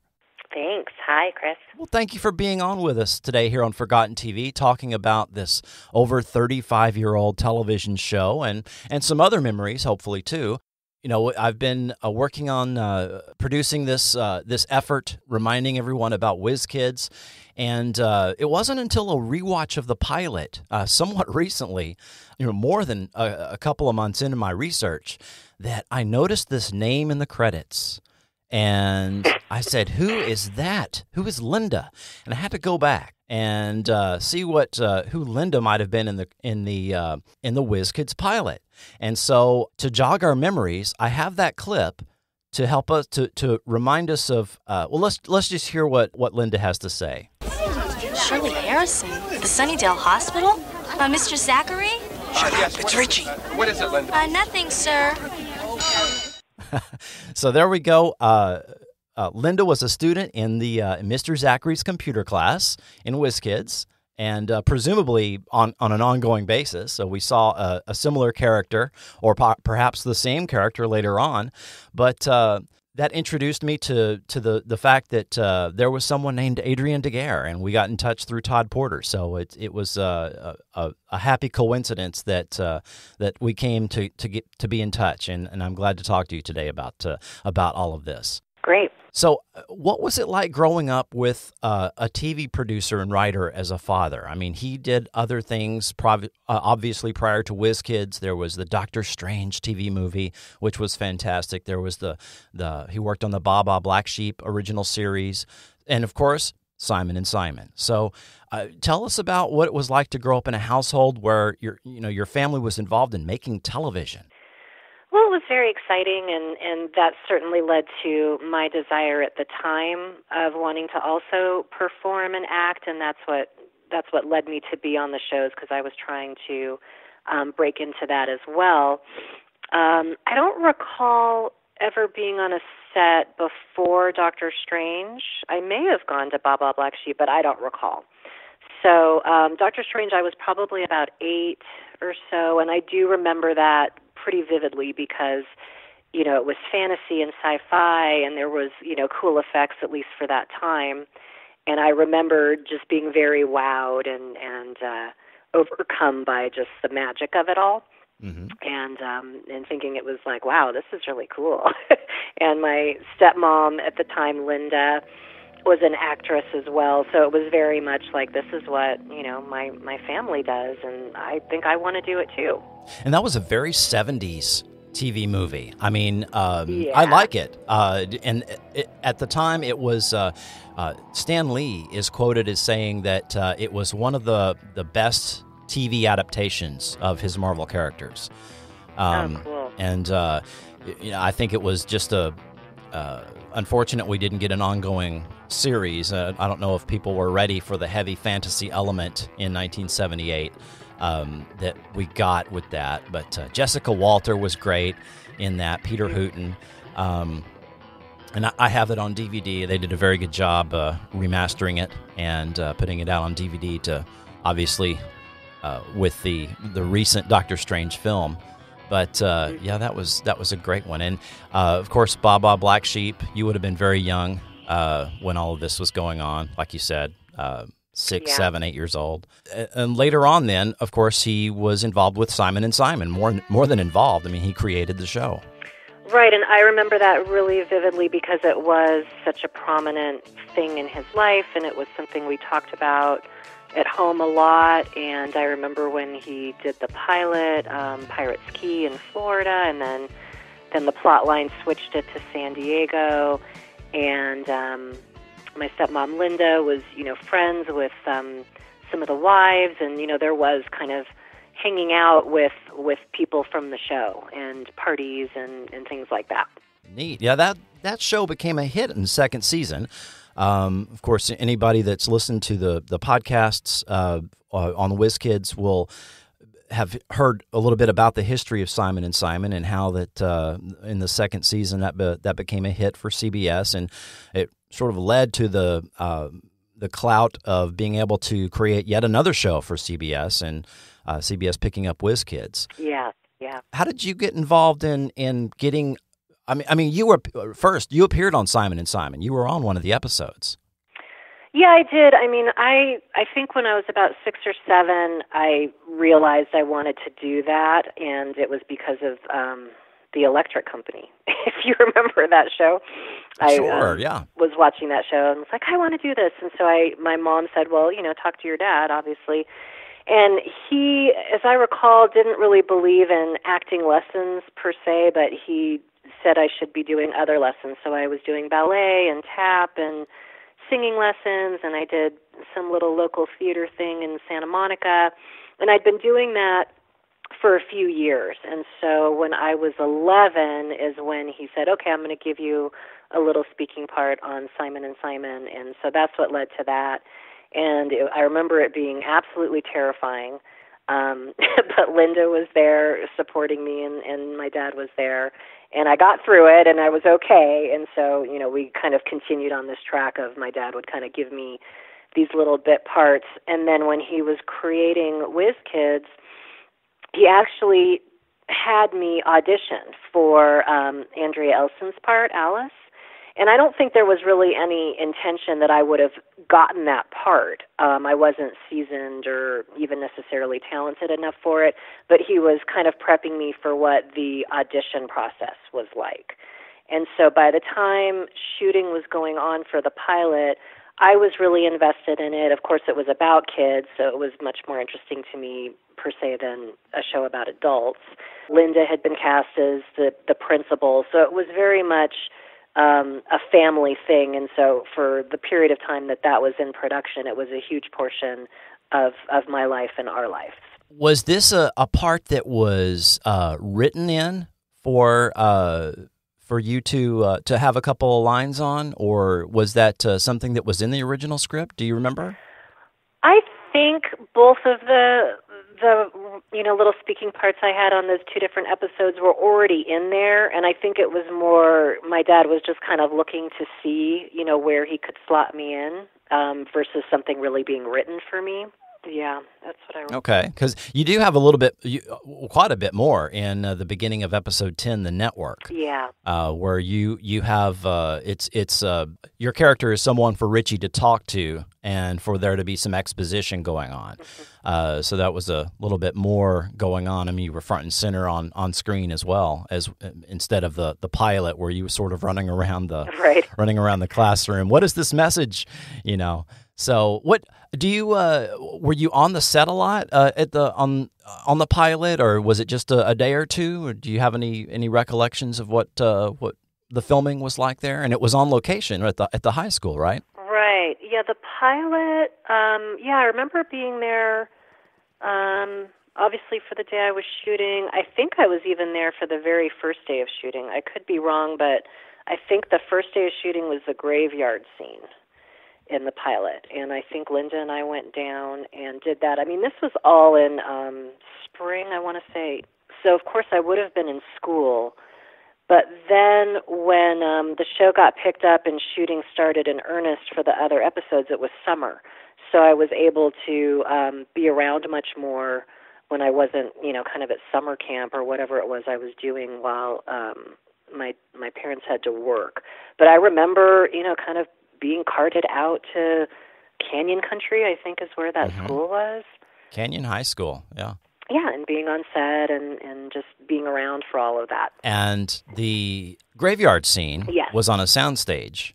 And that was one of, Todd told me that was one of his favorite memories, the favorite scenes of all of the different Whiz Kids location shots. And well, it wasn't really on location. It was on a soundstage, and you could have fooled me when watching that. So they were very effective in creating that exterior appearance with the fog and so forth. And that's a lot of fun. Yeah.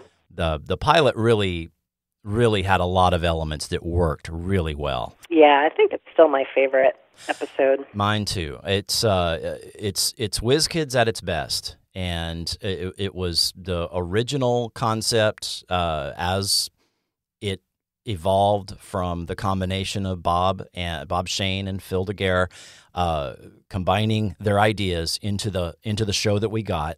And unfortunately, we had tinkering by the network and by people that were concerned about the concepts depicted. When they showed the series, or they showed the pilot at the May upfronts for the advertisers and for the TV affiliates, CBS after that gave directives to Phil about we have to have more of adult supervision going on. We can't have them doing illegal activities and all of these things. So he was given this list of things that they needed to change, and they tinkered with that concept. The core concept where the kids drove the story, and they had agency and were able to do a lot of things without direct adult supervision, with the adults just showing up at the end to oh, well, this is what happened, showing up to assist a little bit. But that was kind of lost in later episodes, where they had, it was much more of the police being involved, and we know that the character was changed. The character of Gallagher was changed to that of Farley. And so there was a much different dynamic. He was an older person than the original character we had, purportedly to give additional supervision and a more adult guidance, I guess. Mm-hmm. And were you a watcher of the show? I mean, I don't know how that might be in a household where it's just, well, this is what we do. I don't know if you were a regular watcher of your dad's shows. Oh, yeah. I mean, it's so funny to reflect on what it used to be like back then with how it is now, where they shoot, in most cases they shoot an entire series and then just release it, and you can just binge it. And so it seems so archaic to have this lifestyle back when, you didn't go out on a whatever night your favorite show was on. And so certainly, it was a thing where every time Whiz Kids and Simon came on, we were at home and we were watching it, and, life was orchestrated around that. And my dad was also taping all the shows, and I would help him with that. We would tape them on, actually we did Betamax for a while, and then we did VHS as well, which thankfully was the way to go since Betamax didn't last. But I did want to comment on the last thing that you were saying, to prep for this conversation, I went through and read some of my journals from back at that time. So I don't actually remember this, but I commented on it in my journal, which was after the pilot had been shot, and I guess the show had been picked up at this point, I'm not sure, but we all flew out to Phoenix at some point after the pilot was shot and before shooting started in the summer for the following episodes. And we were there, I guess, primarily for press conferences. And I was sitting in on the press conference, and I made a note about my dad being grilled about, these kids doing all these things like stealing their brother's car and, kind of the influence it would have on American teenagers and American kids. And at some point, I guess he got really angry and slammed the table with his fist because I wrote about it in my journal. So I just thought that was an anecdote that might be interesting. That is fun.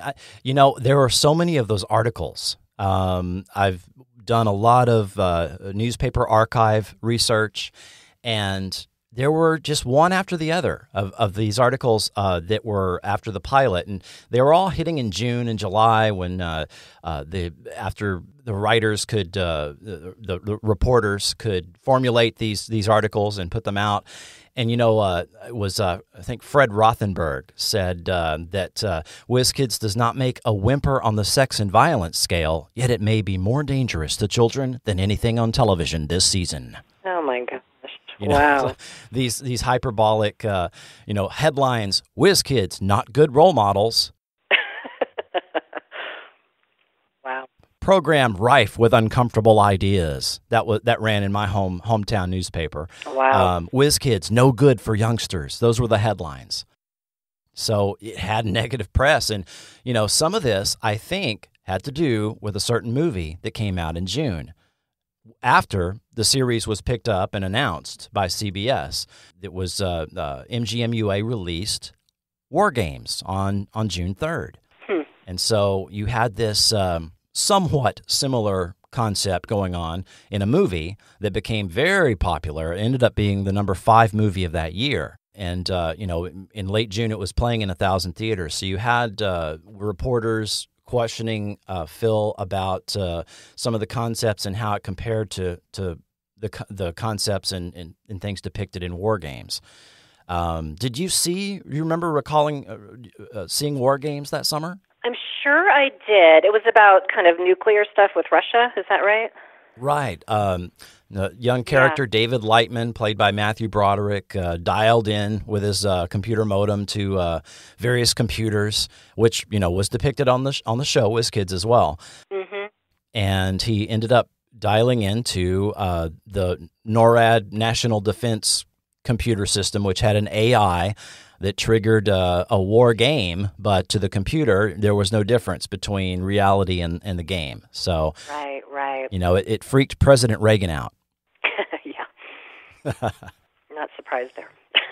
So that was the nation kind of went War Games crazy a little bit. You had, it was a topic on different shows, and then you had the real life imitators where it turned out, there were real life Whiz Kids that were doing war dialing, as it came to be called, and dialing into different computers and getting themselves into a little bit of trouble.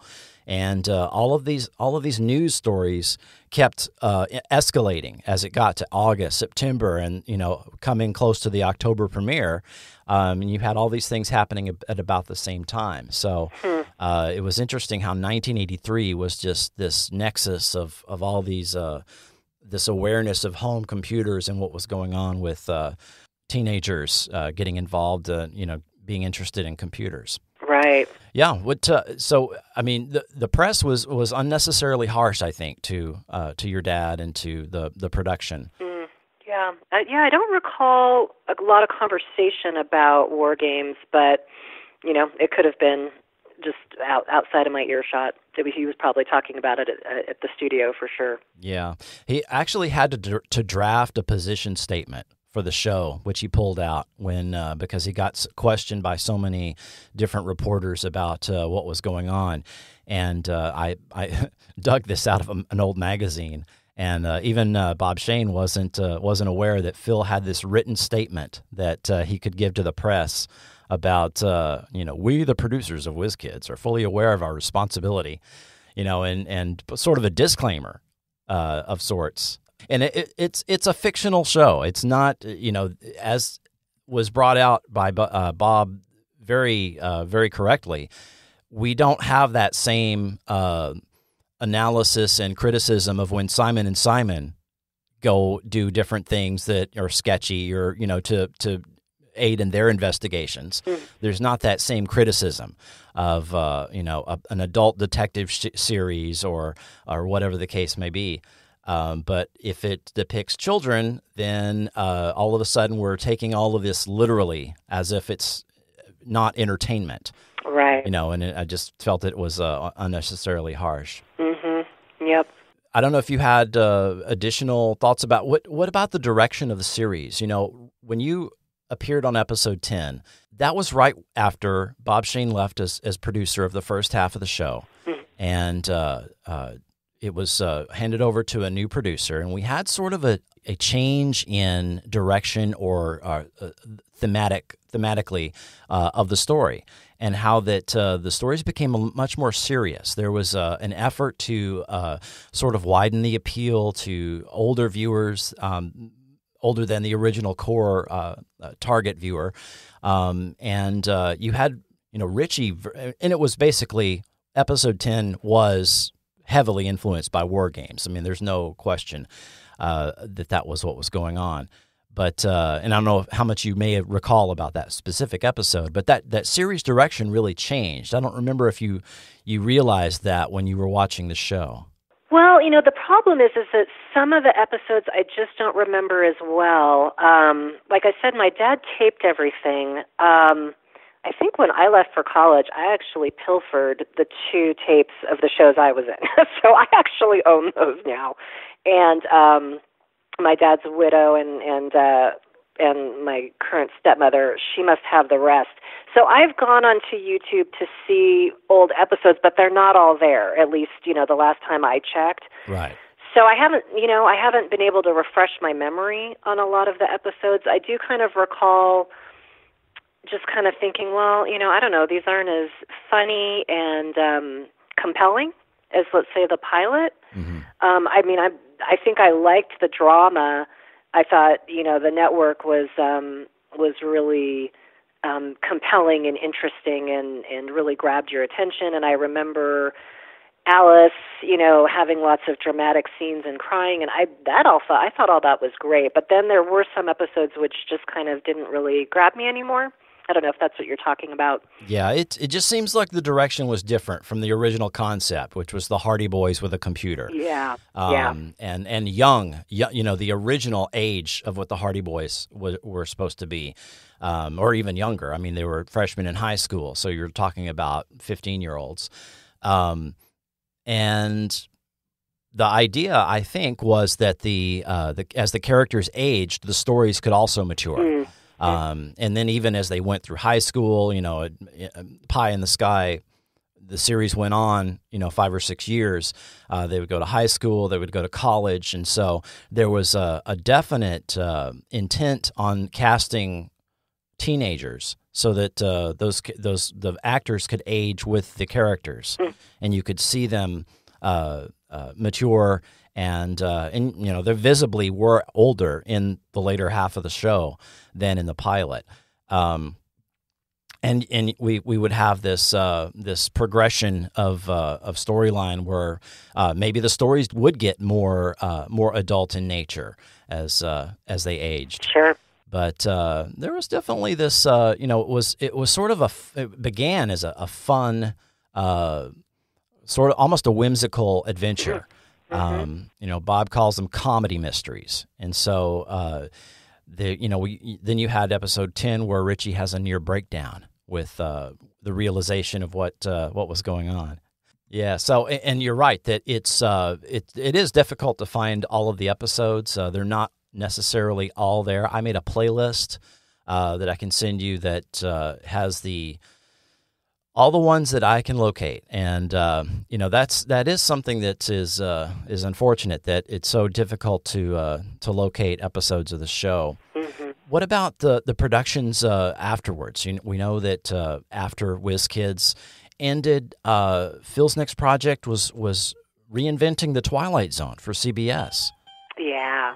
In 1985. Yeah, that was a cool time for sure. And I wasn't really going to the sets anymore at that point. I had decided, acting was really not for me. I didn't really have the stamina and the ambition to endure the audition process. So I kind of shifted gears.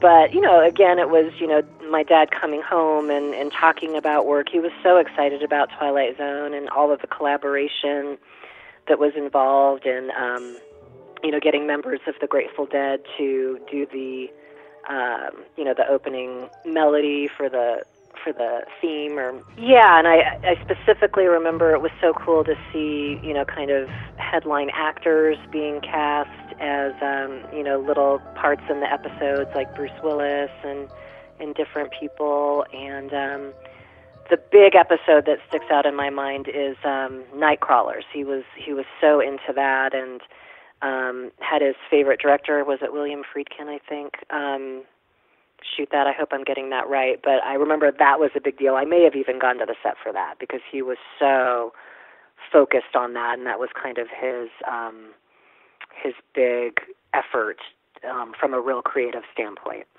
That was the one that was so violent. Yes. Where they had it was a drifter that showed up at a diner, and he had some type of mystical or mysterious powers. And, so many of these stories are, out in a rural highway with in this little out-of-the-way place, a little motel or a little diner somewhere. And I remember my dad commenting on that. I think I missed that when that first aired. I was working at the movie theater and probably worked that night and missed that episode. I mean, he told me there was an episode that was so just ridiculously over the top with how much explosions and people attacking with machine guns and all of this. He was telling me it would have been rated PG-13 if this had been on a movie, and here it was on television. And I'm revisiting the show on DVD, and your dad has commentary on several of those episodes. And I know he ran into trouble with the time slot that the show was intended for, which was intended for much later in the evening. Right. And what we ended up getting, which was the first show in prime time on Friday night, when younger viewers were tuning in as well as the parents. So there was sort of this. What is the tone of the show supposed to be? And, they had already written and started producing all of these episodes. And, it was tonally off for 8 p.m. Being the first show of the night. And so, that Nightcrawlers was definitely one of the most intense segments of the Twilight Zone or of any series, really. It was, that was a lot. Yeah. And, I don't think he was so much into the violence of it, but he really loved, just fear, and I can recall him telling me at times throughout the years, kind of the human love-hate relationship with being scared, and feeling that, having that visceral experience. And what's so great about Nightcrawlers is it's the story's about a Vietnam vet who had some kind of interaction with a chemical of some kind that gave him these uncontrollable powers where when he would fall asleep, he would start dreaming about being in Nam, and it would come to life. And that's what happens in the show. Yeah, that was intense. Yeah, William Friedkin. And of course he brought on Wes Craven to direct episodes. He got Harlan Ellison, which was, an accomplishment. And even down to bringing on George R.R. Martin to write episodes, and that kick-started George's Hollywood career, and out of which came eventually Game of Thrones. Right. Reading about there's all these interesting stories about your dad, and the different people he worked with and his different interests. He was definitely understood technology in the early 80s at a level that was highly unusual. He understood how computers worked. He wrote a database during a writer's strike once, so he knew how to write and program software. He put together the system that allowed the network to actually track scripts in production, which was adopted. What I'm reading was adopted by the whole television industry. So I mean, he was a very forward-thinking individual, and I've found a lot of articles and quotes about his thoughts on different subjects, and he was the one that went out and got all of these computer companies to have their equipment shown on Whiz Kids in exchange for promotional consideration and for the brand being displayed on screen. That was at a time before we really were aware of product placement and things like that.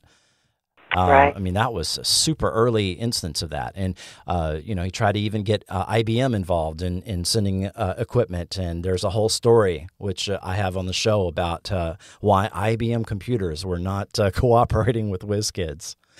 And but he did get, Radio Shack and Gavilan and these, and so you saw the early laptops and these different computer components, and a lot of this was real. A lot of it was really what was happening on screen. It wasn't an effect. I mean, some of it was software that was off the shelf and you could purchase, and it was pretty incredible. After The Twilight Zone, he was involved in another series. They brought him on to adapt Max Headroom into a TV pilot for ABC, and then later, of course, a very short series that came out of that. Right. Yeah. I recall that a little bit briefly, and then kind of my memory was refreshed a bit because I live in Santa Fe, New Mexico, and that's where George R. R. Martin lives as well.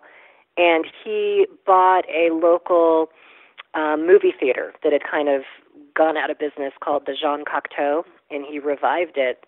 And he'll just show, the movies that are playing at the time, but he'll also do kind of more idiosyncratic, cool, eclectic things. And a couple of years ago, I want to say, he did a feature on Max Headroom where he showed the UK version, and then he played the pilot that my dad was involved with and that George was involved with.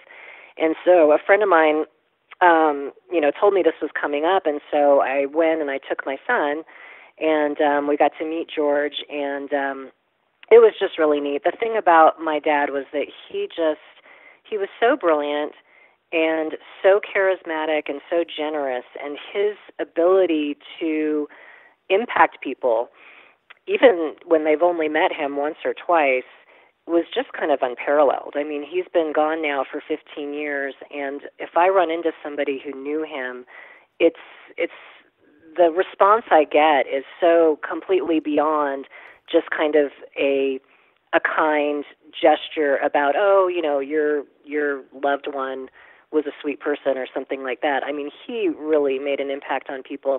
And so I took my son into the Jean Cocteau, and there's George just sitting there hanging out, and I introduced myself. And it turned out that he and I had met, and I'd forgotten about it.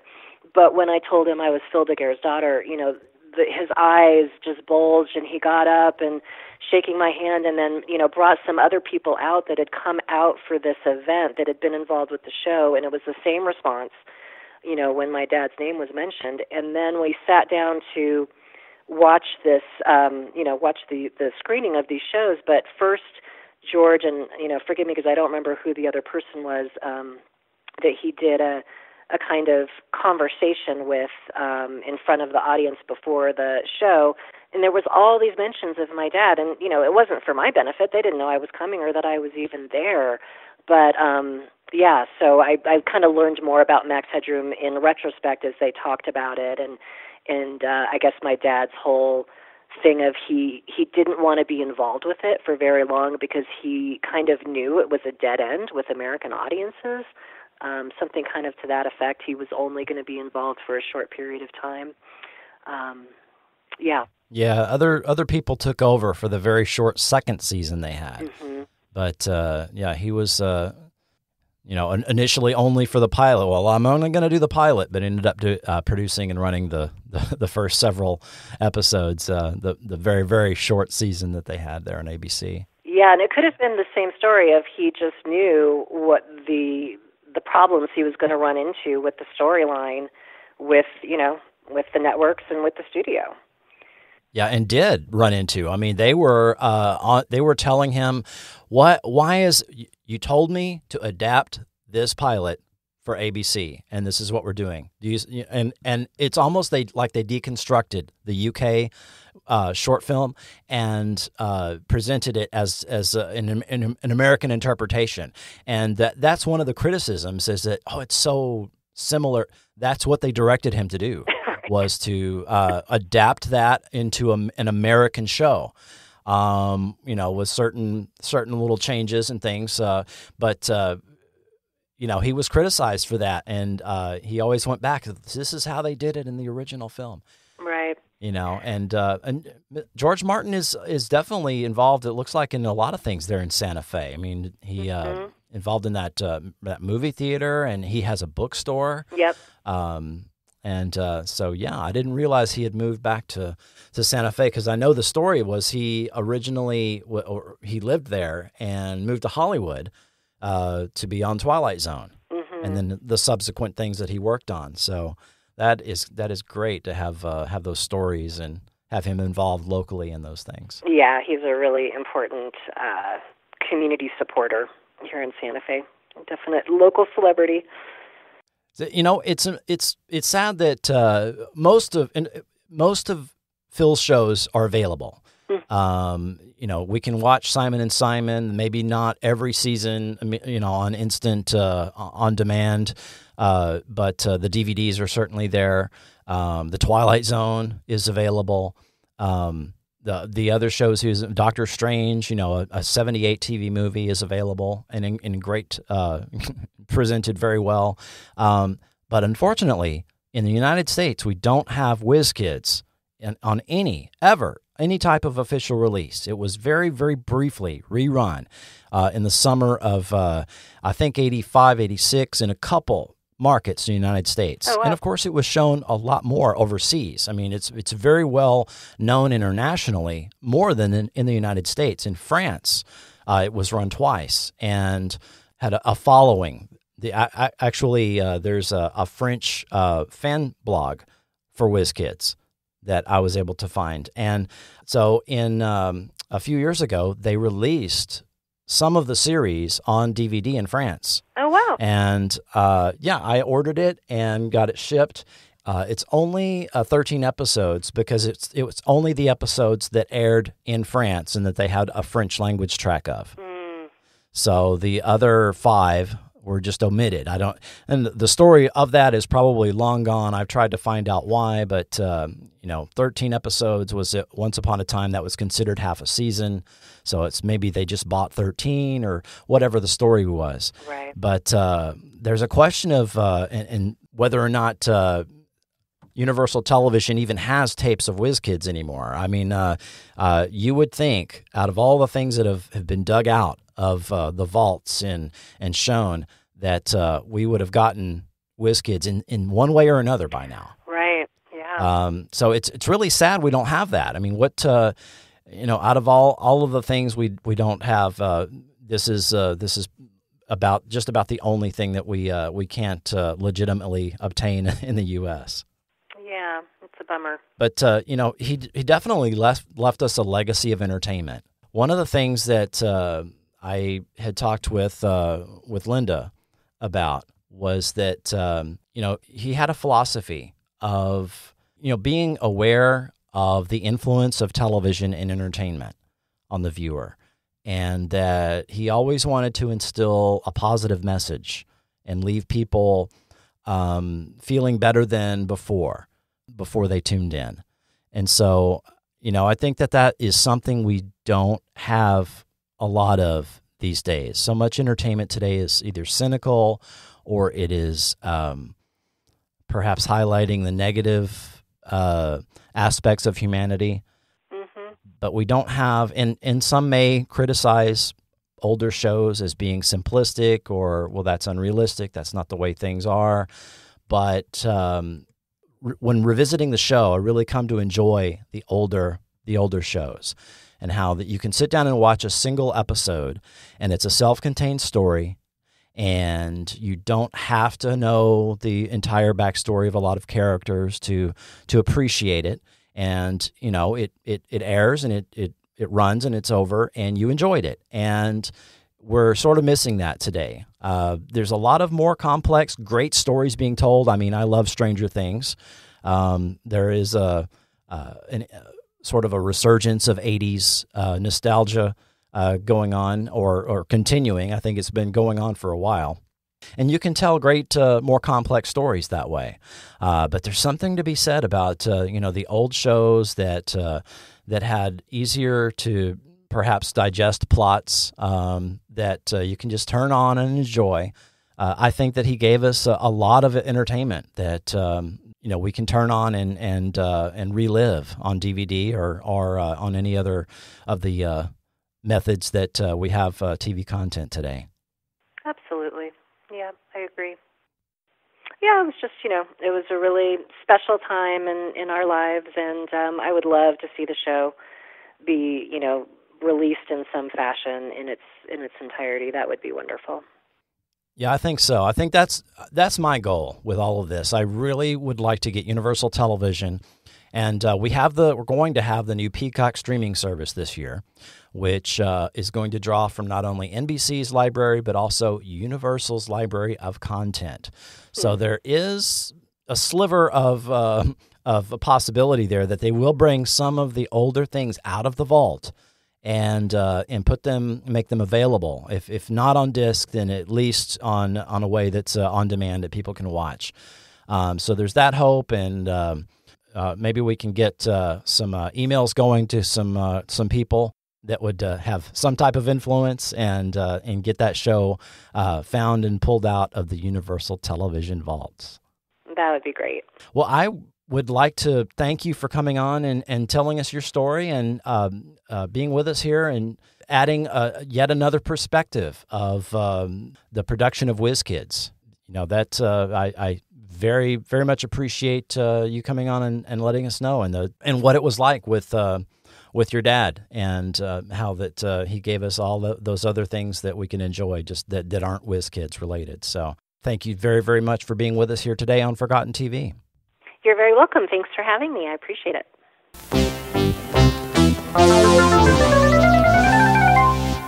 I hope all Whiz Kids fans have enjoyed these podcasts, and hearing from the Whiz Kids actors have brought you some entertainment in the uncertain times in which we now live. Many of us, including myself, have experienced a loss of income due to the pandemic, and the funds provided by listener support are more useful than ever. Thanks to those who support the show on Patreon, which you can do for as little as $1 a month, as well as those who choose to use PayPal instead. Also, listeners that send me DVDs or needed items from the Amazon wish list are greatly appreciated. These supporters include executive producers Doc Pinko and Will Welton, producers Eric Fusco, Ron, Rich Kunkel, Mark Hadley, and Julio Capa, associate producers Marley Kennedy, Chris Walker, Walnut Grovecast, Jeff Andrews, Kenny Siegel, Tyson Bowler, Collecting Trek, The OSI Files, Greg Blanchard, K.L. Young, and production assistants David Almeida, Jeannie Schneider, John Morton, Jordan Rumsey, Dwayne Kenyon, Eddie Coulter, and Martin. And special thanks to those that send DVDs, such as Kenneth Taylor, Greg Blanchard, Eric Fusco, Doc Pinko, and Lee Goldberg. And of course, thanks to Bob Shane, Madelyn Cain, Andrea Elson, Todd Porter, and Adrienne DeGuere. Let's now take a look at what's planned for upcoming episodes of Forgotten TV. James Hunter. Just when I first fell in love and everything was fine, my family had to move to Boston from a small town in Oregon. I was 15 years old and I had to start a whole new life.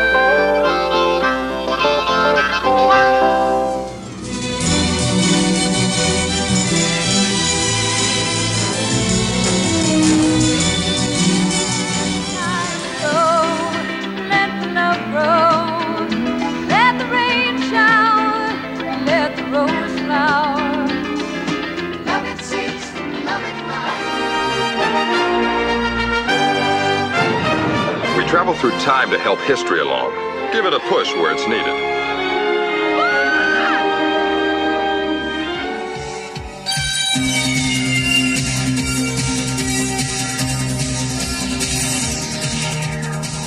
Delos, builders of Westworld, must stop Quaid. Assigned is Security Chief John Moore and Special Agent Pam Williams. Let's face it, John, it's your wits against Quaid's machines.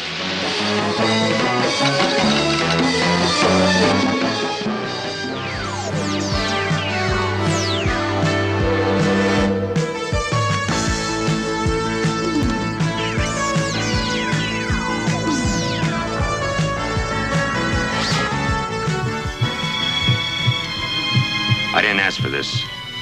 I was a test driver. I liked the job. One day the doctor told me I had some kind of special blood. I don't understand it. But I know this. Everything they're offering, I don't want. I gotta live free.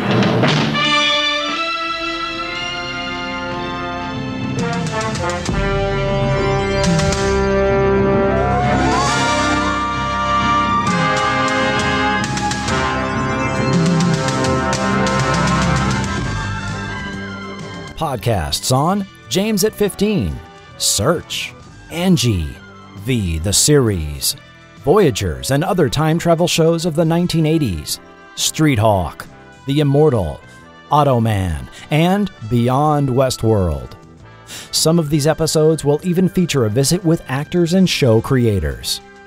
Because current circumstances may impact their availability, I can't guarantee the order these will be presented in.